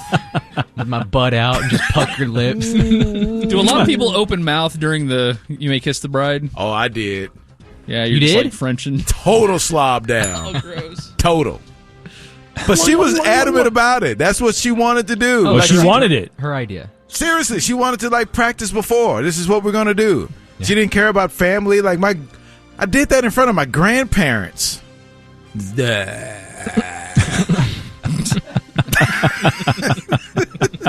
what happened. Well, and I'm fine with it.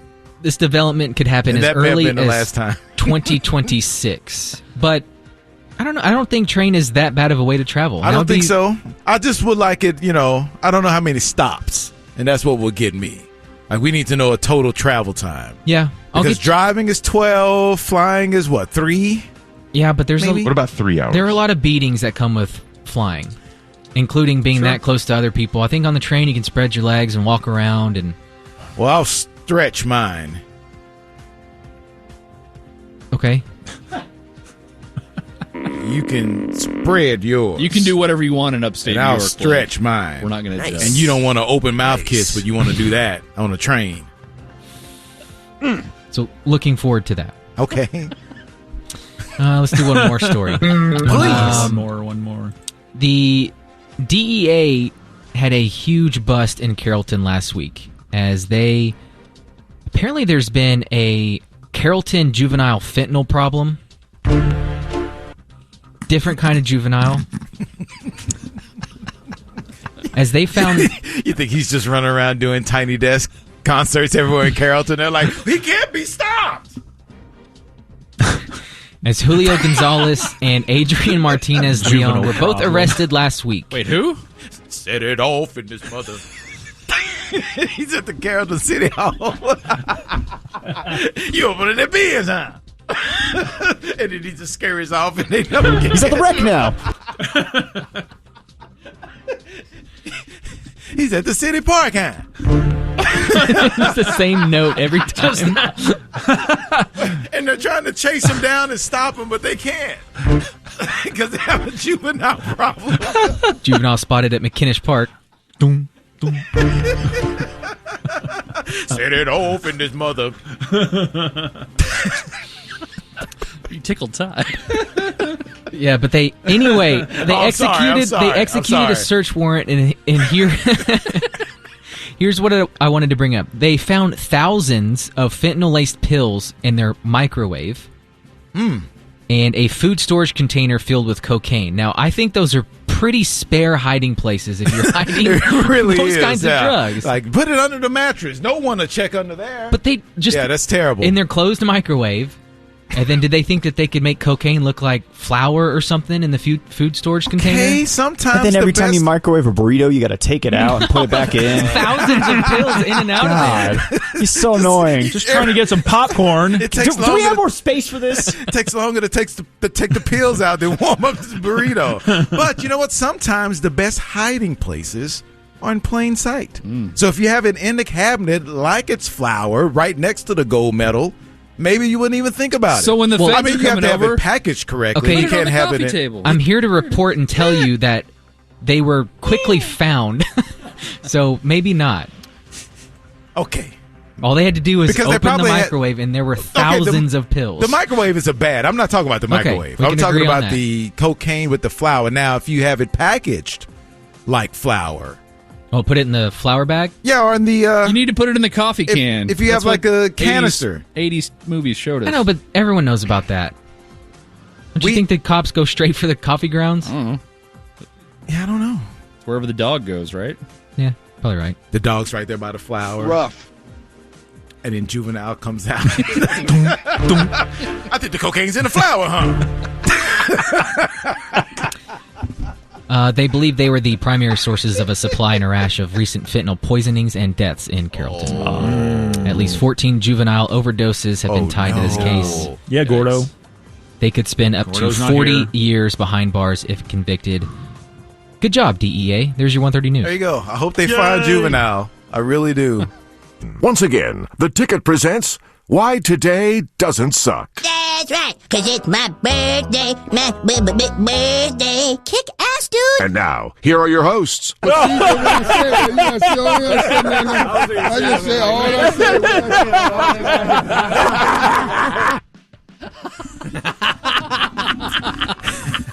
It's 2:55. Ham. Donovan. Thank you. Here's Corby. Thank you very much, Donovan. Corby. And Snake. Blake. Way Today, to go, Snake. thanks, Chuck. Today is Thursday, July 27th, the 208th day of 2023. There are 157 days left in this year of our Lord. On this date in 1866, Ham, Cyrus W. Field finished laying out the first successful underwater telegraph cable. You say? Cyrus the Virus. Between North America and Europe. Help me out here, folks. C.W. Fields. Well, there's an Atlantic Ocean. Yeah. Which is between yes, the indeed. two. And so they built this underwater cable. 1866. That seems like way out there for 1866. In 1909, during his the first plug it up underneath and Yeah. get shocked. Right. Damn it, water! Yeah. They didn't You say? realize Nobody water wrapped and this. electricity didn't mesh well. I'm not grounded. I'm not grounded. As you're just standing at the bottom of the ocean. In 1909, during the first official test of the U.S. Army's first airplane. Hey, Bob. Hey, boys, sorry. Boy.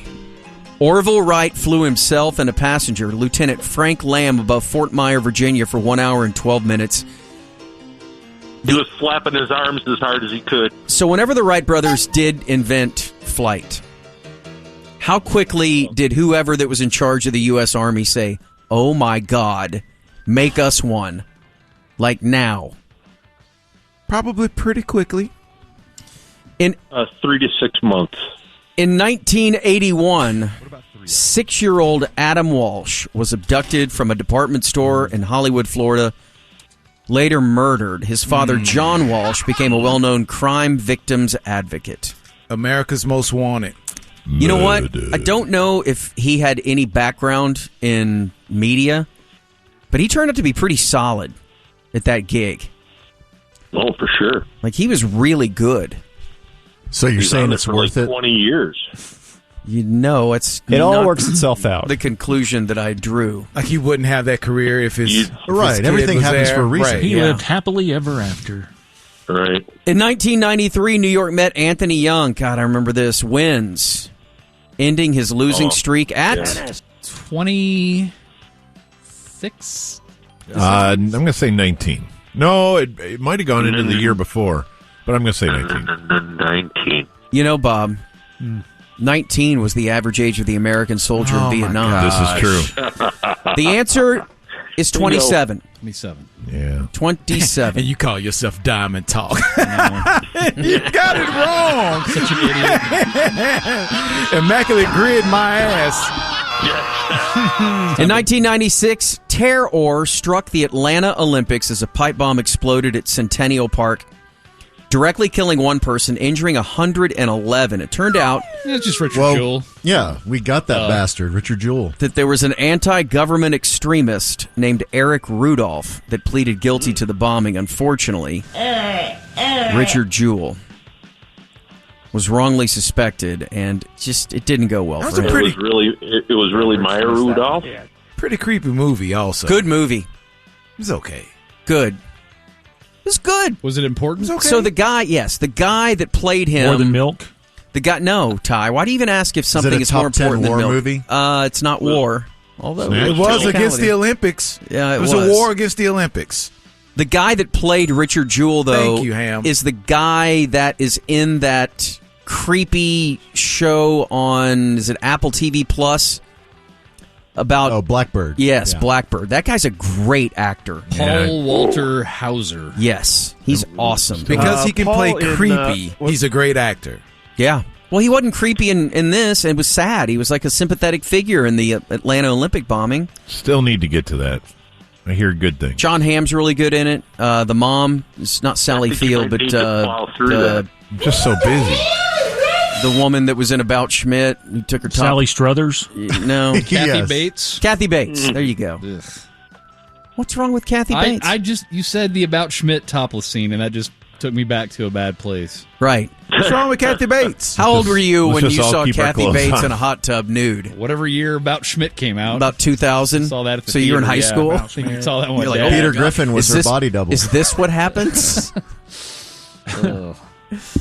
It does. In 2001, the ribbon-cutting ceremony was held for the American Airlines Center in Dallas, Texas.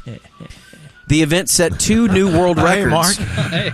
Joining us now. The event set 2 new world records, one for the 3-mile-long ribbon. What my new arena. And one for the 2,000 people that cut it. Most people cutting the ribbon ever. Yes, Mark. It definitely is. Longest ribbon ever. Weddings on this date in 1986. Golly. Director Cameron Crowe and Heart guitarist Nancy Wilson. Bingo. Married each. Is that one? Heart guitarist Nancy Wilson is a bingo. He yelled bingo. That's on Corby's immaculate grid. Always working her in. She's a great big fat No doubt. Oh my No, God. Ann was the big fat person. Yeah, Nancy's still pretty hot. I think they're still married too. Crow was going to marry that big fat cow. Divorced in 2010. Well, it didn't work out in the end. No. So sorry. Love never works out in the end. P1 birthdays. Nathan It says never works out in the end. it doesn't. Snake, wishing myself Sometimes. a happy 41st birthday. How about that? Happy birthday. Bitch. Jubb is his leader. No funeral. That's Bob? Nathan Collins in Longview. Longview. You Small familiar? private school in the Midwest. Went to East Texas a month ago. I was in Longview. Wow. They call it The View. No, they don't. Birthdays on this date. You gave up quickly, didn't you? Jordan Spiff is 30 years old. Oh, Moose. Giorgio. What is he doing right now? They did a wowie this morning, and Polishing his 7-iron? George agreed to have sex with Jordan Spieth. And, you know? No way. Might need to break in here. Uh-oh. It gives me no joy to report what has just happened. What's up, homie? It's his 8-iron. Sports Radio. Well, I don't know. The card has just come for Joe Burrow. Oh, no. Oh, no. Grabbed his calf. Are you serious? We have no reports except Cart and Joe Burrow, unless you're saying... I'm seeing Joe Burrow went down at training camp, grabbed his calf, and is now being carted off. Okay. Calf. Okay, so not Right. knee. Cleveland Browns, here they come. Woo! I didn't know you had a favorite team, Line 4 guy. Hey, Corby, my name is Josh, and I'd like to give a birthday shout-out to my dad, Larry Corby. Booth. It's Corby. He turned 60 yesterday. No, I did not wake him up in that Booth. special way because I'm his son. Oh, my goodness. Good decision. Didn't need to mention He's been a P1 for 25 years. Some of my earliest memories have Norm or Reiner playing in the background and has successfully passed along the always coveted P1 torch down to me. He would like to hear the world-famous Norm feet drop when Norm farted into a microphone. There you go. So loud. Former Cowboy Stephen McGee Hey, Steven. is 38. Did you win that challenge, Bob? Yes. What was it? Catch bombs from Stephen McGee. But you had to be in full gallop like you had to run a route. Full Michael Gallup? Steve. You can't just stand down there and play 500 and catch it. You No. had to run an 888 right down the center of the blanking field. You know what I'm So saying? he had to wait like 40 seconds for you to get 50 yards He's having a downfield? He said I had like NFL timing. Okay. That he thought it's just With 2 timeouts? once he hits his heel on the 7th step of his drop, he just lets fly, and it was just like Sundays for him. Sure, Daddy. Former Ranger A-Rod, Alex Rodriguez, is 48 and weird. Is he the most It's a good day. It's a good unlikable day. athlete right now? Ex-athlete? I mean, Lance Armstrong. yeah, Lance, Bonds. I think people don't even care about Bonds anymore, but A-Rod... Bob always says Troy. I don't agree with that. I'm like, I don't know. He seems likable. What about OJ? Are we forgetting about Oh, OJ? yeah. I've forgotten about OJ. I mean, hey, Twitter world. Totally forgot Hey, Twitter about world. OJ. Just goes to show you. Yeah, you just can't cut people's heads off these days. Former Ranger Tom Goodwin is 55. Fast. Pretty solid center fielder out there. I want to say he First hit in interleague play history. I want to say he played a key role. Is that right? When I first got to town and had to start following the Texas Rangers, I feel like Tom Goodwin was right in the mix. He was. You know what, Tom Goodwin, if you rank the Ranger center fielders all time, very high. He's like 8th. Where's Cecil Espy? Very high. Not that good. GMJ. Ahead of Otis Nixon. Behind GMJ. Perhaps. Otis Nixon's, I put him up there because of his head, right? Former Ranger Bump Wills is 71. That's between you and Otis. What? No. He has Otis Nixon head. Oh. Yeah, it's like Lou Gehrig's disease. I know. Bump Wills is 71. Childhood hero of mine. Met him as He's a Dr. serving Pepper a Jr. 14-year Ranger. prison sentence for rape and assault. No, Ty, he's not. Oh, different Bump Wills. I'm sorry. That's a pretty cool name, though. Bump. Man, the Rangers had some badass players back in the day. Did he have a They little just weren't spoon very on good. a necklace? Look at his hair. Dave Hostetler. It wasn't Key Bump Wills. Pat Putnam. The great Pat Putnam. Former star Blake Sloan is 48. Dude. Bob. His other nickname was Rails. Bucky Dent. What about his pension? The great Ryan Tannehill is 35. Stephen McGee and Ryan Tannehill separated by 3 years on the same day. Big day, Bob. Hey, Steven. He always talking about Ryan Tannehill.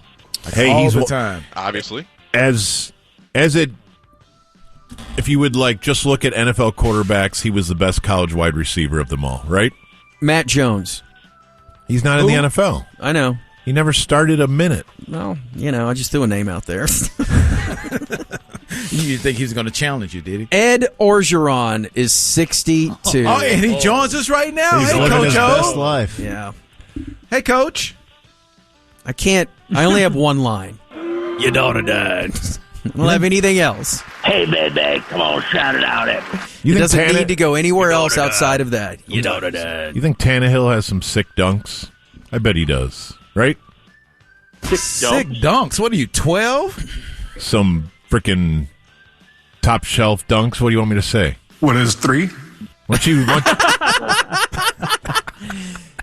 That was hilarious. What is 3? Cal Ripken That is such Jr.? a Gordo default. Sorry? When is the left hand? Yeah, when is your left hand? What is 3? That was funny. Yeah, happy birthday, Coach O. Hopefully you're knocking the bottom out of some 22-year-old right now. Goodness gracious. How old is he? 62. No. That's all he dates. Well, then Or that's chicks with unusually large breasts. Cal Ripken. unusually large. Max Scherzer is 39. Future Ranger? He's got 3 different colored eyes. Paul, Ty, do you know who Paul Levesque is? That's Triple H. God, he knows all the names. The game. Triple H is 54. Is he still in the game? It? Is he still going? He's in management side now. Heart issue a few years back? Yeah. Had a rubber band stapled to his face. No, he did not. Tell me more about the management side of fake sports. He's married to Vince's daughter, so that gives him a chance to be in management. Mm-hmm. They hotted her up real quick. Oh, my goodness. Mm-hmm. He's in and out of management, I would say. You know what I'm saying? Hey. The great TV producer Norman Lear is 101. That is All in the Family. That What's is he done lately? Sanford and Son? The Jeffersons. Maud. Good Times. Good Yeah. was a freedom rider. Facts Alive? Did you do That's My Mama? Facts Alive? Did you do Facts Alive? And that guy. Facts of Life, I promise you, doesn't hold up. No. At all. No. But man, did I want a little Tootie. Yeah. I was young too, though. Sure. Yeah. Everyone. So you think Tootie's pretty hot? We're the same age. We were the same age. Cute. Is that okay to say that, though? At the same age? Yeah. Yes. No, I mean now. Looking back, like, God, she was hot. Pete wasn't she? O'Brien. Well, I'm not saying she was hot. She was very attractive to young Donovan. I know what you're saying. When I got out of the bathtub. You're weird. Yeah. Yeah, I mean, considering you were watching TV after you were playing with your golf. Corby George Wright was a good center fielder for the Rangers, too. I thought George Wright was a right fielder, Ty. Ooh, diamond talk. Oh. He played a little bit everywhere, but he played some center field. Yeah, more of a right fielder, though. Man, I'm getting mad. Woo! I'm getting mad. All right, who knows who this is? Actor Nicola Coster-Waldau is 53. Lost a hand. Jamie. Yeah, Jamie Lannister. Yep, Jamie Lannister in Game of Thrones. Comedian and actor Maya Rudolph is 51. So we had Norm watch just episode 1 of season 1 of Game of Thrones so he could review it. That's great. And the first line was, "Man, he do it with his sister?" Dude, I have the same question. I go, is this show based on incest, the whole show? And it is. It's everything that happened was based on incest. Yep. Episode 1. Bingo. Yeah. Man. Yahoo Serious is 69. Who is that and why do I know him? He was a comedian, actor. right? Young Frankenstein? He had a Young Einstein. Like a fro? There we go. Like, do you have a fro? Like a white fro? Musician Rex Brown is 59. That is the bass player for Pantera. Richardson High School graduate Bill Engvall is 65. You might. I met him. Blue collar? Mm-hmm. Yeah, for sure. I think I actually Feet. I was hosting a comedy show that he performed at. Whoa. Boy, when were you going to tell us about this? Yeah. And then when the lights went down and everyone was going bananas and we walked out, they started booing because it was me and Humble Billy Hayes. Was Damaris there? No. That's the only comedian Ham knows. Is That was See the opener? It was before he started. Born on this day, now dead, Ludovico Sforza. That is the Italian Duke who commissioned The Last Supper. Not the event. But the... Jesus, you bring all your friends. With the food. We've got the food and we got the wine. Leo DeRocher, born on this day, now dead. God's gonna get you for that. It's too late. Thought that went without saying. Where's the fish? We got the bread. Then Jesus, do something. All this water, no wine. There's so many of them. We're running out of food. I just want Jesus to know that I was not in charge of this discussion. It was Dave Lane. This religious playlet has been brought to you by... We need more wine for the sauce. Yeah, it's been brought to you by Heaven's Gate Barbecue. Jerry Van Dyke, born on this day, now dead. Funny. Greatest Van Dyke? Is that No, Arthur Dick is. Spooner? No. That's Arthur. No. Who is Arthur Spooner? That is Jerry Stiller. Oh. Yeah. Well, Stiller, Van Dyke. The great Irv What's the Cross, difference? born on this day, now dead. Bob. Gary Gygax, the inventor of Nerd Dungeons and Dragons. God. Legend. Sorry. Dead on this day, still dead You in ever played Dungeons and 1988. Dragons, Corby? Man, I sat down with my nerd friends one time, and I'm like, I'm out. Yeah, I had the I'm same out. experience one time. I and can't was do like, it. I don't even understand. We bought that last Christmas. Let's hand Corby. Yeah. Let's hand Corby the 64-sided die. In 1988, Frank Zamboni died at the age of 87. Inventor of the Zamboni. One would think. Anthony Fat Tony Salerno, mobster, Did they go over died his in body with the 1992. machine in honor?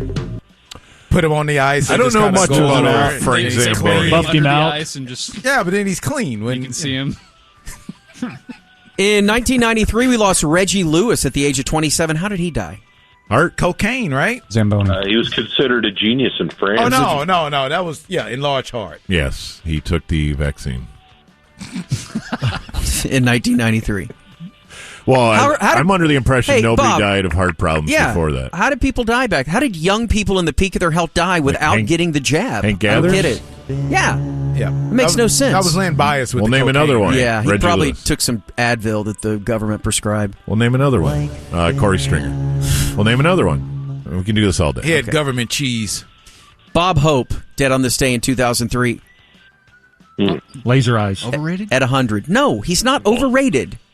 Totally. No, he's not. Go watch the Road movies with Bing Crosby. Hilarious. And go YouTube some of his hosting gigs at the Oscars. Hilarious. You guys, just because he was old, that's going to be you someday. Oh, he had a golf God, club. Donovan Lewis. He's carrying a golf club. He loves golf. Hubba hubba. Hideki Arabu died in this on this owner of the Cleveland Fat Toad. Indians. Yeah, the Fat Toad in 2011 of suicide. In 1963, Garrett Morgan died, inventor of the gas mask, Laramie Tunsil, and the traffic signal. Yep. I love to A miss black Chico man. Escuela. Yeah? Hell yeah. And he was on SNL. Garrett Morgan. That's Garrett Morris. Top story tonight. You talk about not funny. Garrett Morris. You take that back. You know it. You know he's not. Hang on. You know I'm right. Hang on. So Bob Hope. Oh, funny. Oh, Garrett yeah. Morris, not funny. Exactly. He was Stan on Martin. Yeah, I'll give you Martin. Take that back. I'll give you Martin. He was funny on Martin. SNL, not funny. All right, Look that's who was why today writing doesn't suck. SNL, huh? Corbin's Right. never seen Martin. Oh, I've seen all of Martin. What? Name one episode. Tell us about your favorite Martin You haven't episode. seen one with 25, Sinead. Martin. The one with Martin Lawrence. Yeah. I like that when they when he and what's her name were at odds with each other.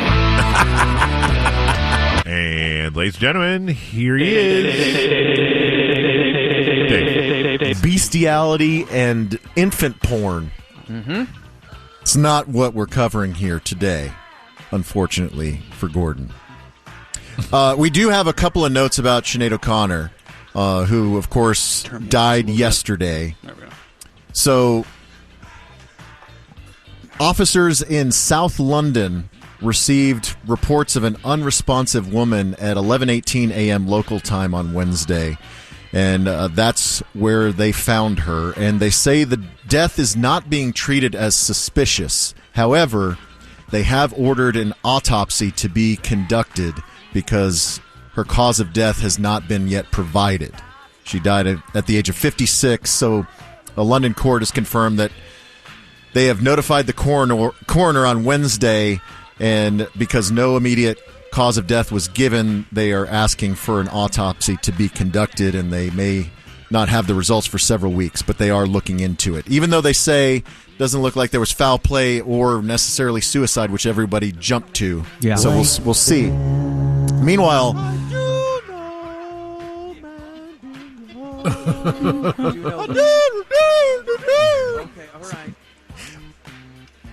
What the heck? Don't worry about it. Yeah, I was trying to sing Mandinga yesterday. Couldn't really remember how She was in it went. studio with us a while back. Meanwhile, there's been a lot of tributes to Sinead O'Connor, which is counter to her media profile of recent years. And what do you know? But our old friend Morrissey has weighed in on the subject. Of course. Okay. He wrote a blog post after her death, and he said, "There is a certain music industry hatred for singers who don't fit in, and they are never praised until death, when finally they can't answer back. The cruel playpen of fame gushes with praise for Sinead today, with the usual moronic labels of icon and legend. You praise her now only because it's too late. You hadn't the guts to support her when she was alive and she was looking for you. The press would call her sad, fat, shocking, insane, but not today." He's kind of right. Yeah. I mean, she was... and I know that everyone's against Morrissey now. At least he's a very controversial figure. Even with the youths. The Smiths still have a long tail with the young people even. Yep. But yeah, I mean, he's exactly right. And his wording it's well worded and well put. And the idea, I believe, is correct. Yeah, it is. sad. We'll get into her next, Gordon, because I have a full-on the night of how it went down with the Pope and not their relationship together. Oh, okay. Yeah, their one-night stand. No, Gordon, no. Gordon? Just because you're in California, you can't really say that. She went down to the London area, and that's where she had moved. Okay. Right before. Way to get out of it. That's next. Yes. Speaking of religion, The Righteous Gemstones has been renewed for a season 4 on HBO. The finale of season 3 is going to be this Sunday on HBO. And this third season hit the finale. Yeah, the third season is averaging 4.9 million viewers per episode, which is kind of the biggest hit for Danny McBride as far as his HBO shows. Eastbound and Down and Vice Principals, they did similar numbers, but not as good as Righteous Gemstones. A little more niche-y, and yeah, this took off immediately. And they've got a lot more money to spend now. Their budget is, I think, I read, quadrupled what it was in season 1. You know, they can kind of do whatever they want. And David Gordon Green, speaking of Richardson High School, right here, Richardson, part of that crew. And if we can see more of Baby Billy's Bible Bonkers, I am all for seasons 4, 5, 6, and 7. Yeah, that's what I was going to bring up. Is there's no word yet whether in season 4, within the season 4 of the Righteous Gemstone show, whether or not Baby Billy Bible Bonkers will be greenlit on the show. Do you watch this, Gordon? You know, I've watched the first 2 seasons. I have not watched any of the third season yet, but it's not intentional that I haven't watched it because I think it's great. And Danny McBride is just right in my wheelhouse. That voice of his, that bravado. Just everything about that guy is just funny to me. Walton Goggins is... Oh, and Walton Goggins, I mean, good Lord. That guy's the star of the show to me. Yeah, he so talks brilliant. Just like people that I grew up listening to. Yeah, he's so awesome. You know, there was one time at the Super Bowl, like in 2005 or 6, whenever the Shield was making its run, where they all came and hung out with us one night. And this was separate from the golf outing that we had with the Shield cast. And Walton Goggins, they kept saying, they're like, show him, just show him. And we're like sitting in a bar, and the crew is like just busting his ass. Like, you got to show him, you got to show him. He's like, all right, I'll show you. He gets up, and it was just like in Step Brothers. He pulls his shirt up, and he's just got this 12-pack, you know. He's like, get a load of these babies.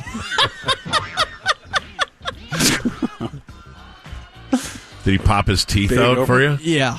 Oversized choppers of his. Yeah. And those are fake, right? The wig that he wears is so good. Brilliant. Absolutely brilliant. Yeah, he is the best part of that show. They have set an official release date for The Iron Claw, which is the story of the Von Erich family. Man, I think that this is going to get a lot more buzz.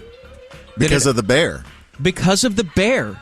Jeremy Allen White, the star of The Bear, is one of the Von Erich brothers. Is he Corey or Cody or? No, that's He's Dude Carrie. Perfect. Oh, okay. I've got to watch that Bear. Oh my God, Gordon! I know. I hear it's great. You would absolutely fall. He's in great love at with picking it games. So quick. Not that Bear. Tom. Different Bear. I like Rutgers. It's so up your alley. It's uncomfortable. It's tense. It's really, really funny. It's so smart.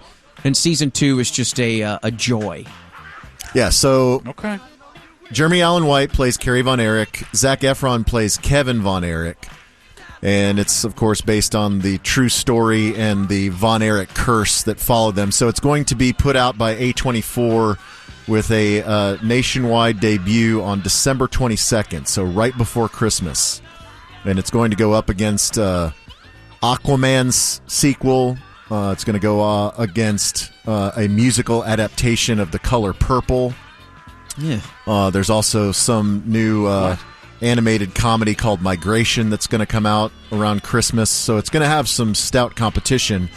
But they released a new picture of the Von Erich brothers today, and they look really, really good. They're all jacked. Yeah, and Jeremy Allen White has said that he gained 40 pounds of muscle for the role. God.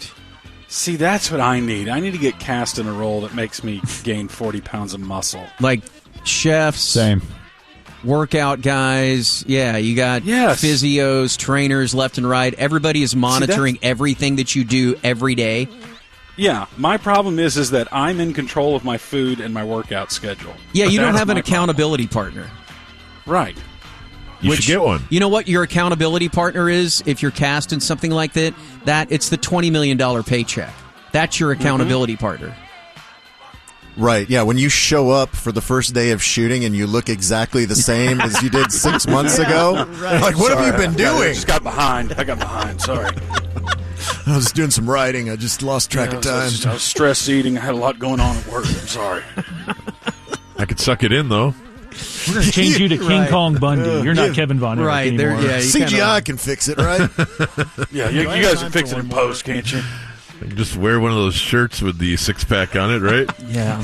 Well, speaking of movie CGI, we talked about the Wonka trailer earlier this week, or maybe end of last week. Can't remember what it was. And the reveal that Hugh Grant is the leader of the Oompa Loompas. Midget. It looks legit. Like the trailer, he's in a little glass dome in the trailer, but it doesn't look fake. Right. It looks real. It's a really good job of CGI. Well, so there's a British actor named George Coppin, and he happens to be an actor with dwarfism.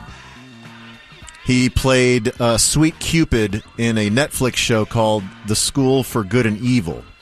And he's also been in Willow and Artemis Fowl, a couple of other dwarf-heavy casting shows. Isn't Jerry his spokesperson?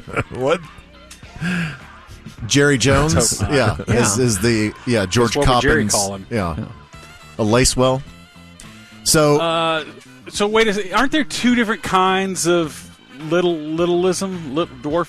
I'm not sure. One of them's dwarfism and one of them's a different kind. I think little people are proportional. Dwarfism have like disproportionate. What's Vern Troyer? Or what was Vern Troyer? I think he was a little person. Dead? I know he's dead. What about Peter Dinklage? There's actually a third category. He has dwarfism, I believe. He does? I don't know. I have no idea. But Davey's right, and then it has something to do with the proportionality. Right. Like the two different categories, that's the distinguishing feature. Like the shape of their head, the shape of their extremities, the proportion of their body. Yeah, I don't see people like that, Dave. This is what medical people classify them as. Well, you're medical people, not They're mine. classified as people. Yes. Same as so, you and me, Dave. So George Coppin, he said that a lot of actors with dwarfism feel like we're being pushed out of the industry we love. A lot of people, myself included, argue that dwarves should be offered everyday roles in dramas and soaps, but we're not getting offered those roles, and now they're forgetting them when it comes to casting actual dwarves. Dude, that is kind of sorry. Like, how many roles are there out there for smallish people, and you cast 6'4" Hugh Grant in the role? Yeah, well, so there's as many roles for smallish people as there are roles for anyone else, Scorby, because this guy's point is that they should be cast people where they maybe the character doesn't even have dwarfism. My least favorite thing of my life is working with you. I just want to let you know that. Right. His back bending to deflect every argument you make. Well, Corby, no, I mean, I'm going to be on the right side of history, and you guys are not. So Hugh Grant's Oompa Loompa is supposed to be 20 inches tall. The average height of an adult with dwarfism is 58 inches. 20 inches? Yeah. Oh, so they would have to be CGI'd too. So yeah, these Oompa Loompas are actually smaller than maybe that's how they got out of it. Oompa Loompas. Like we couldn't find anyone 20 inches, and so we just found whoever so we wanted. Opened it up to everyone. Yeah, we got Sylvester Stallone in the '71 adaptation, Willy Wonka and the Chocolate Factory, and in Charlie and the Chocolate Factory, the Johnny Depp one in 2005. Those Oompa Loompas were all played by actors with dwarfism. So this is the first time that a non-dwarfism actor is portraying an Oompa Loompa. Did Peter Dinklage get the phone call? I don't know. Yes, he gets every phone call for a little person. He's the biggest star. He's the biggest little gotta person be out the there. Biggest little person out there, exactly. Ever. More so than Billy He's the Barty. biggest little person ever. All right, coming up next, we have the story of Sinead O'Connor going down. No, you're wrong on every front here. Because you do that with both, right? Sinead O'Connor and the Pope, the night that changed everything next.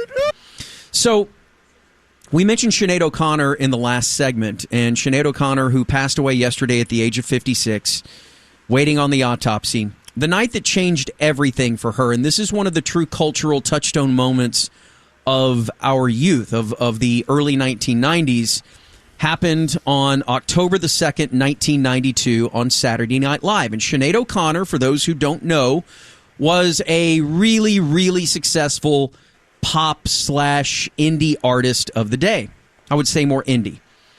And it all culminated with her doing her own rendition of the Prince song, Nothing Compares to You. Is that right? Nothing Compares to You? Yeah. Okay. Mm-hmm. And it was huge. It was number one in, a ton of countries, and she went on to sell millions of records. And so off that success, she could kind of write her own ticket as far as size of venue goes, as far as, publicity. And so Saturday Night Live was hot on her trail and asked her to do the show on October the 2nd, 1992.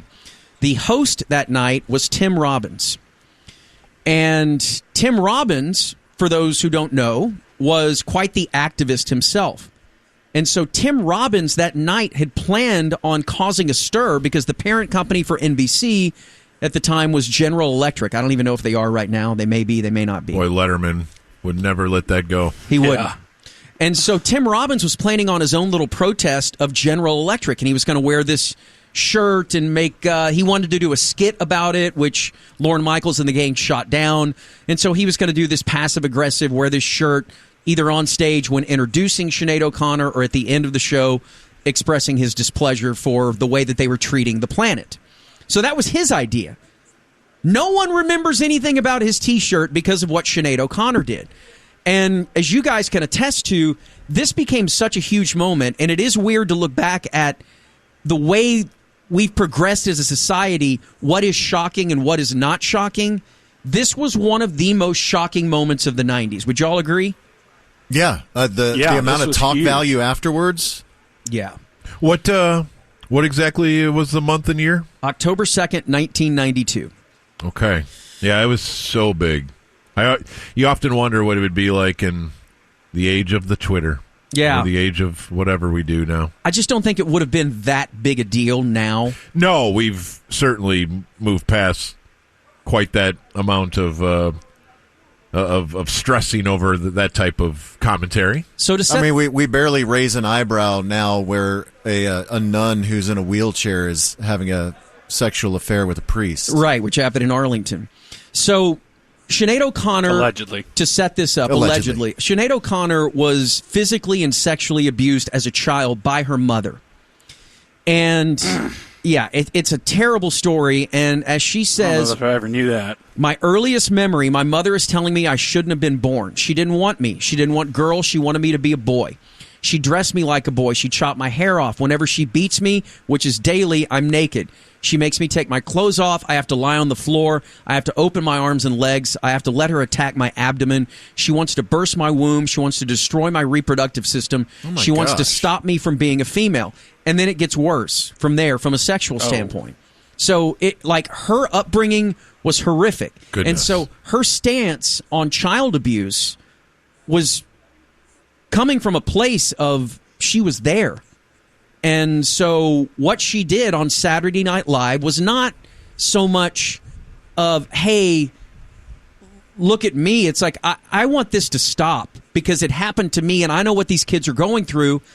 And the guy that I'm getting ready to rip the thing up of, the picture of, he is front and center of this game that's going on right now. He knows about child abuse within his own church. Right. And even up until today, there is so much denial in the Catholic Church about the abuse that goes on. And during that time, if there was a priest that was accused, then they would just move him to another parish. Right. And then he would do it again. You'd move him a couple of states over.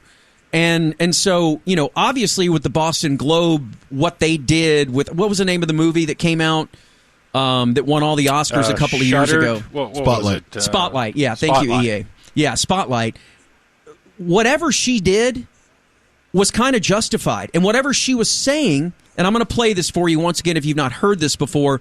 This is about 45 seconds of her on SNL. This was the second song, so it was about 11 o'clock at night. They had 30 minutes left on the show. She does her second song. She tells SNL, she was like, look, I want to do this a cappella. I want one camera on me, trained on me the whole time. And when they did this in rehearsals, she had a picture of a starving child that in the end she was going to tear up. And so everybody at SNL, cast, crew, everyone, thought that that was the case. And they said it was incredibly moving during rehearsals. People were tearing up. And it's a very moving song. And she's doing a cover of Bob Marley's song, War. But she does her own lyrics. And you'll hear that the lyrics that she puts in there are about child abuse. And it happens very early on here. So here is Sinead singing that song about 45 seconds before she tears up the picture of the Pope. Until the ignoble and unhappy regime which holds all of us through child abuse, yeah, child abuse, yeah, subhuman bondage has been toppled. Until that day, there is no continent which will know peace. Children, fight.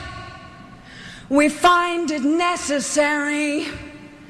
We know we will win. We have confidence in the victory of good over evil.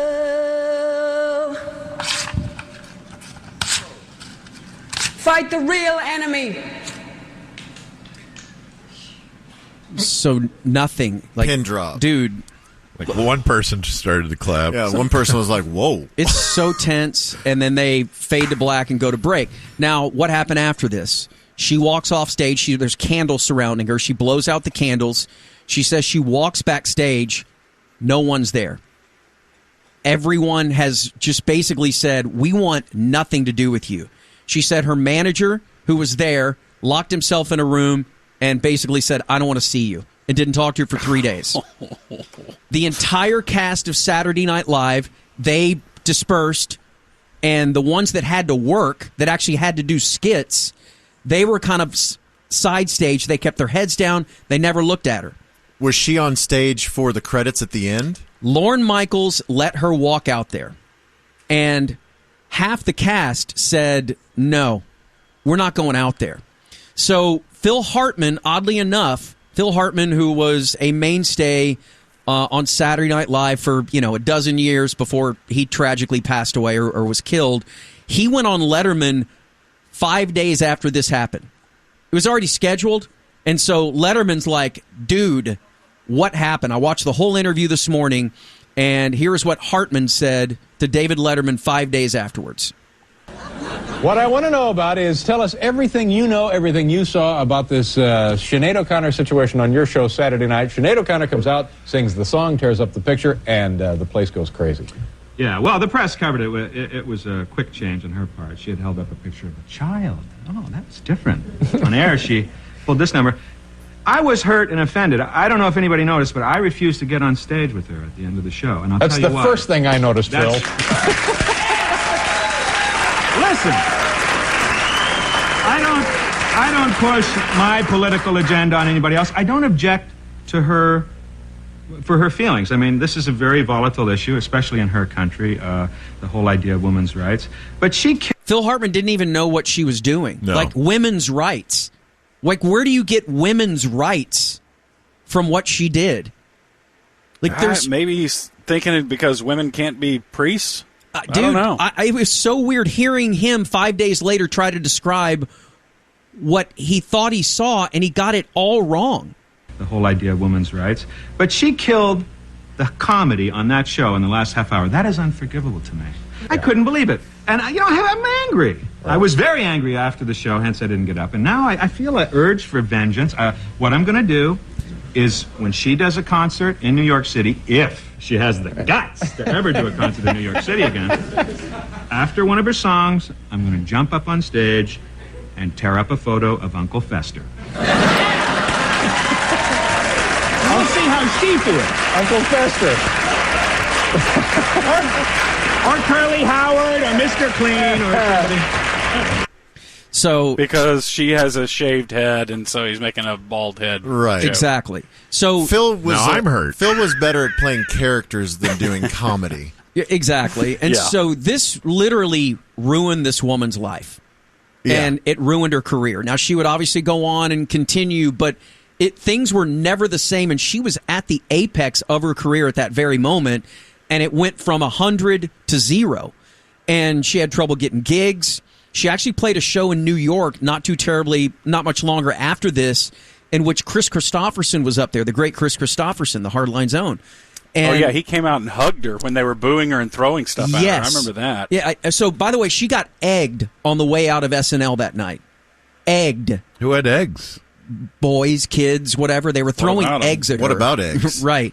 Christopherson carrying them in their backpacks? Christopherson tried to give her a hug on stage. She's bawling as people are booing her off stage. It's really sad. Then the next week, Joe Pesci is hosting SNL. Do you guys remember this at all? Oh, yes. So Pesci is a very hardcore Catholic. And this is Joe Pesci's monologue. And you tell me, is this even funny? This is his whole monologue. But before we start the show, there's a little matter I want to clear up. There was an incident on the show last week. Sinead O'Connor tore up a picture of the Pope. And I thought that was wrong. So I asked somebody to paste it back together. So we have that picture? So it's an actual picture of the crew picked it up. And Gordon, I heard you say this morning that David Spade has a piece of that. Yeah, isn't there a piece missing from that picture? There is a piece missing, yes, that David Spade took. The top corner of it is gone. Spade took that corner, and so Pesci's holding up the remnants of it. There.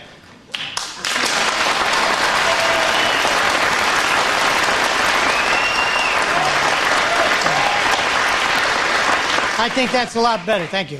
Okay, case closed. I mean, why should I let it bother me, right? It wasn't my show, it was Tim Robbins' show. But I'll tell you one thing, she was very lucky it wasn't my show. Because if it was my show, I would have gave her such a smack.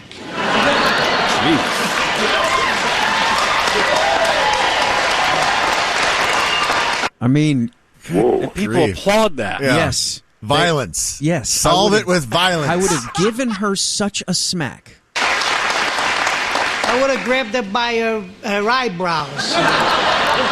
Meaning she doesn't have any hair. Yeah. I would have... what am I doing? I'm making myself crazy for what? I mean, she's just a kid, why should I care? Anyway, the Pope's probably forgiven her already. He forgave that guy that shot him, right? You know what? I saw this whole thing coming. Stuff like this is bound to happen if he keeps forgiving people. I tell you, somebody takes a shot at me, I don't forgive him so easy. But hey, I'm not like the Pope. I'm Italian. Yeah. Polish. But you notice she didn't tear up any pictures of any Italian popes. Yeah, right. Like that would never happen. Okay, I'm done. I'm not talking about it anymore. We have a great show. It's Columbus Day. Spin doctors are here. Yeah! Hey, Mike Rollins. What a weird monologue that was. And so that was... He sounded like tranquilized or something, too. Hey, just kind of going through the motions, talking about everything. But I mean... by the eyebrows. You think about what transpired from what she was protesting and the way it went down. She should have been forgiven 1,000,000%. And yet people still... Yeah, it was very misunderstood at the time. No one knew. They just... Well, and it was unclear. I wish that she had workshopped her line a little bit or added another line to it. Because it was unclear to me that the song was that it was supposed to be. So the song was about child abuse, right? Yes. Is that what Bob Marley's song is about? She changed the lyrics. Yeah, and her cadence and her flow, it kind of reminded me a little bit of Skittles. Or Alamo Art. Or Alamo Art, that's one. I think that's who she was going for there. Just random melodies. Yeah. Oh, I meant to tell you, I cut that out of the Alamo Art interview at the end when he said, "Fight the real power," right, and tore up a picture of Jerry Jones. I left that off. Well, anyway, there you go. There is the night that changed everything. An oral history of Sinead O'Connor, who passed away yesterday at the age of 56. Yeah, Gordon. Gordon, thanks, brother. Yes. Hey, thank you. That was a great history lesson. I enjoyed it. All right, we'll talk to you here in a couple of days, and check out him tonight on Twitch and in the morning with the Musers. All right. Thank you. Get the State Podcast at patreon.com/sportsgreek. Ladies and gentlemen, back again, Dave. Too much Dave. Lots of Dave today. Yeah. Go enjoy your Well, Dave. look, Thursdays are back-to-back Dave. Thursdays are Dave Day. Not too much Dave. What's up, Dave? Do you hate back-to-back segments? Yes, I hate it. Celebrate Dave. Okay. Cedar Hill medical shooter Brian McGee, 34 years old, is still in intensive care as he was shot by Cedar Hill police yesterday.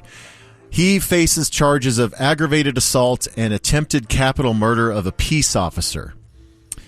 So we talked about this yesterday. It began around 12:15 in the afternoon on Tuesday at Methodist Family Health Center in Cedar Hill on East Beltline Road.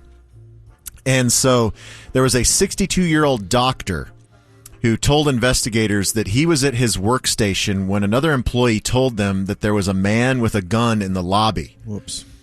And so the doctor closed the door and began escorting employees and patients out of the building through other exits. And then he believed that the gunman was approaching. He, I guess, heard footsteps or commotion. So he started running towards an employee exit when he heard a gunshot and felt a pain in his lower back. Damn. And so it did not knock him down, so he continued to run outside. So he was hospitalized, but he has been released from the hospital. That's pretty badass that you get shot and you just keep on going, man. Just keep going. So officers arrived at the clinic after they got the call of a gunman, and they saw McGee driving off in a black four-door Chrysler, and he ran into a police vehicle as he was making his escape. And so they pursue him, and then he crashed out. And then at that point, he shot at police, and 5 officers returned fire, and one of them ended up hitting him. And so, like I said, he is now in critical condition. So here's what I hope for people that think that they can go shoot you, regardless of how many humans are shot or they plan on shooting. This guy's not going to die. I mean, the victim, the doctor. But yet, here we are in this world that we live in today, sports, where the gunman, is going to catch a break because the doctor didn't die. Right, but shooting at officers, that's going to definitely ramp up his time, but for I mean, sure. you shouldn't have to die to get the maximum penalty, is what I'm saying. I agree. If you choose to take a gun and try to end someone's life just because you fail, that should have nothing to do with your sentence. Attempted manslaughter, attempted murder. I'm with you, and if I may bring it back to sports, this is how hockey works. No matter what you do intent-wise, unless that guy gets cut, your penalty is not going to be as high. And I'm like, no, he intended to do it. As they're trying to Should bite be their lip outcome-based. with blood But if coming you out. do it to a ref, then the fines go through the roof. We shouldn't have to have a corpse to establish that you were trying to kill somebody. Right. If we're going to live in a world where every idiot can own a gun, everyone, then the penalty should be so incredibly fierce. And he did have a mini arsenal. He had a semi-automatic rifle, a shotgun, a pistol, and reams of ammunition inside his vehicle. And as we said yesterday, this was all related to a breakup between he and his ex-girlfriend who worked in the building. The ex told detectives that he threatened to kill her Monday night, choked her, threw her employee badge at her, and pointed a gun at her, and said if he couldn't have her, no one could. Okay. the cops knew this? Or did she tell the cops after the shooting happened? This is her statement to the police after the shooting. Because she was the intended target. Right. And then the doctor who was trying to get everyone out of the building was the one who ended up getting shot. So she didn't go to the cops beforehand to say that I don't know. My husband my ex-boyfriend is a gun lunatic, literally. Yeah, I don't know if she filed a report on Monday night or Tuesday morning before the shooting. I'm not sure. Not to victim blame, but my God, you totally are, but that's fine. Well, Go ahead. You've got to launch the preemptive strike and get this guy off the street before he can do anything. Is what I'm saying. Yeah, bruh. Case closed. All right, from someone who is going to go to jail to someone who is going to get out of jail. I don't know if you saw this, but Dorian Finney-Smith yesterday was in Richmond, Virginia, former Maverick great. He was at a hearing for the Virginia Parole Board, and they voted 3-0 to grant conditional release to his father, Elbert Smith Jr., who has been in prison for 28 years and 4 months. And Dorian is 30 years old, so he barely has any memory of his father at all. I didn't know that his father was incarcerated. I did not either. Had no idea. So Finney-Smith talked to Brad Townsend of the Dallas Morning News, and he said, "My whole family is in tears. It hasn't set in. Probably won't until I see him out. I haven't touched my dad since, well, ever." Wow. So before Wednesday, the Virginia Parole Board had only granted release to 23 of over 1,200 cases that they had considered so far this year. Jeez. So they're very strict. But the reason why that his dad is getting released is thanks in large part to the Mavericks. So here's the story as it was related by Brad Townsend in this story in the Dallas Morning News, that, Elbert Smith, his dad, was definitely guilty that he killed someone back in 1995. It was, some kind of dispute over money or something. But they deemed that his prison time and rehabilitation was sufficient and that Dorian is able to help him return to society and be a contributing member of society. And that brings us to how the Mavericks participated in the parole hearing. So the parole hearing was before the trade, before the Kyrie trade, when Dorian was still with the Mavericks. And it was, in fact, between games. It occurred on January 25th in Richmond, the day after the Mavericks hosted Washington here at the AAC. And so Jason Kidd excused Dorian from practice and the team flight to Phoenix so that he could travel to Virginia, and he was accompanied by his attorney and Nico Harrison. And they also not only had testimony from Nico Harrison about Dorian's character, but they had written testimonials from Mark Cuban and other leaders in the franchise vouching for Dorian's character.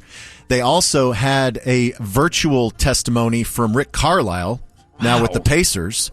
And Carlisle described that Finney-Smith was one of the most dedicated and reliable players he'd ever coached. What does that have to do with his dad? Well, you're vouching that he can probably live with Dorian. Okay. Yeah, so here's the thing, is that the key facet of the hearing was to show how Dorian Finney-Smith and his family planned to provide Elbert Smith a stable home environment in Chesapeake, Virginia, as well as financial and emotional support and a job with the Finney Family First Foundation. So he is going to Yes, the future farmers of Finney's family first. And so in his testimony at the hearing, Finney-Smith said, "People like me don't make it in the NBA. People like me end up like my father. I should either be in jail like him or dead like my brother. I should not be where I am today." And he was just talking about all the people that have touched his life, through his college career at Florida and then through his development with the Mavericks. And he said, "I appreciate everything the Mavericks did behind closed doors. I'm always going to have love for Dallas and the organization." So really, really nice story for Dorian and his family. Yeah, and if I may add, Dallas will always have great love for Dorian Finney-Smith. If you hear a rank-and-file Maverick fan or a group of them, they hate it that he was traded.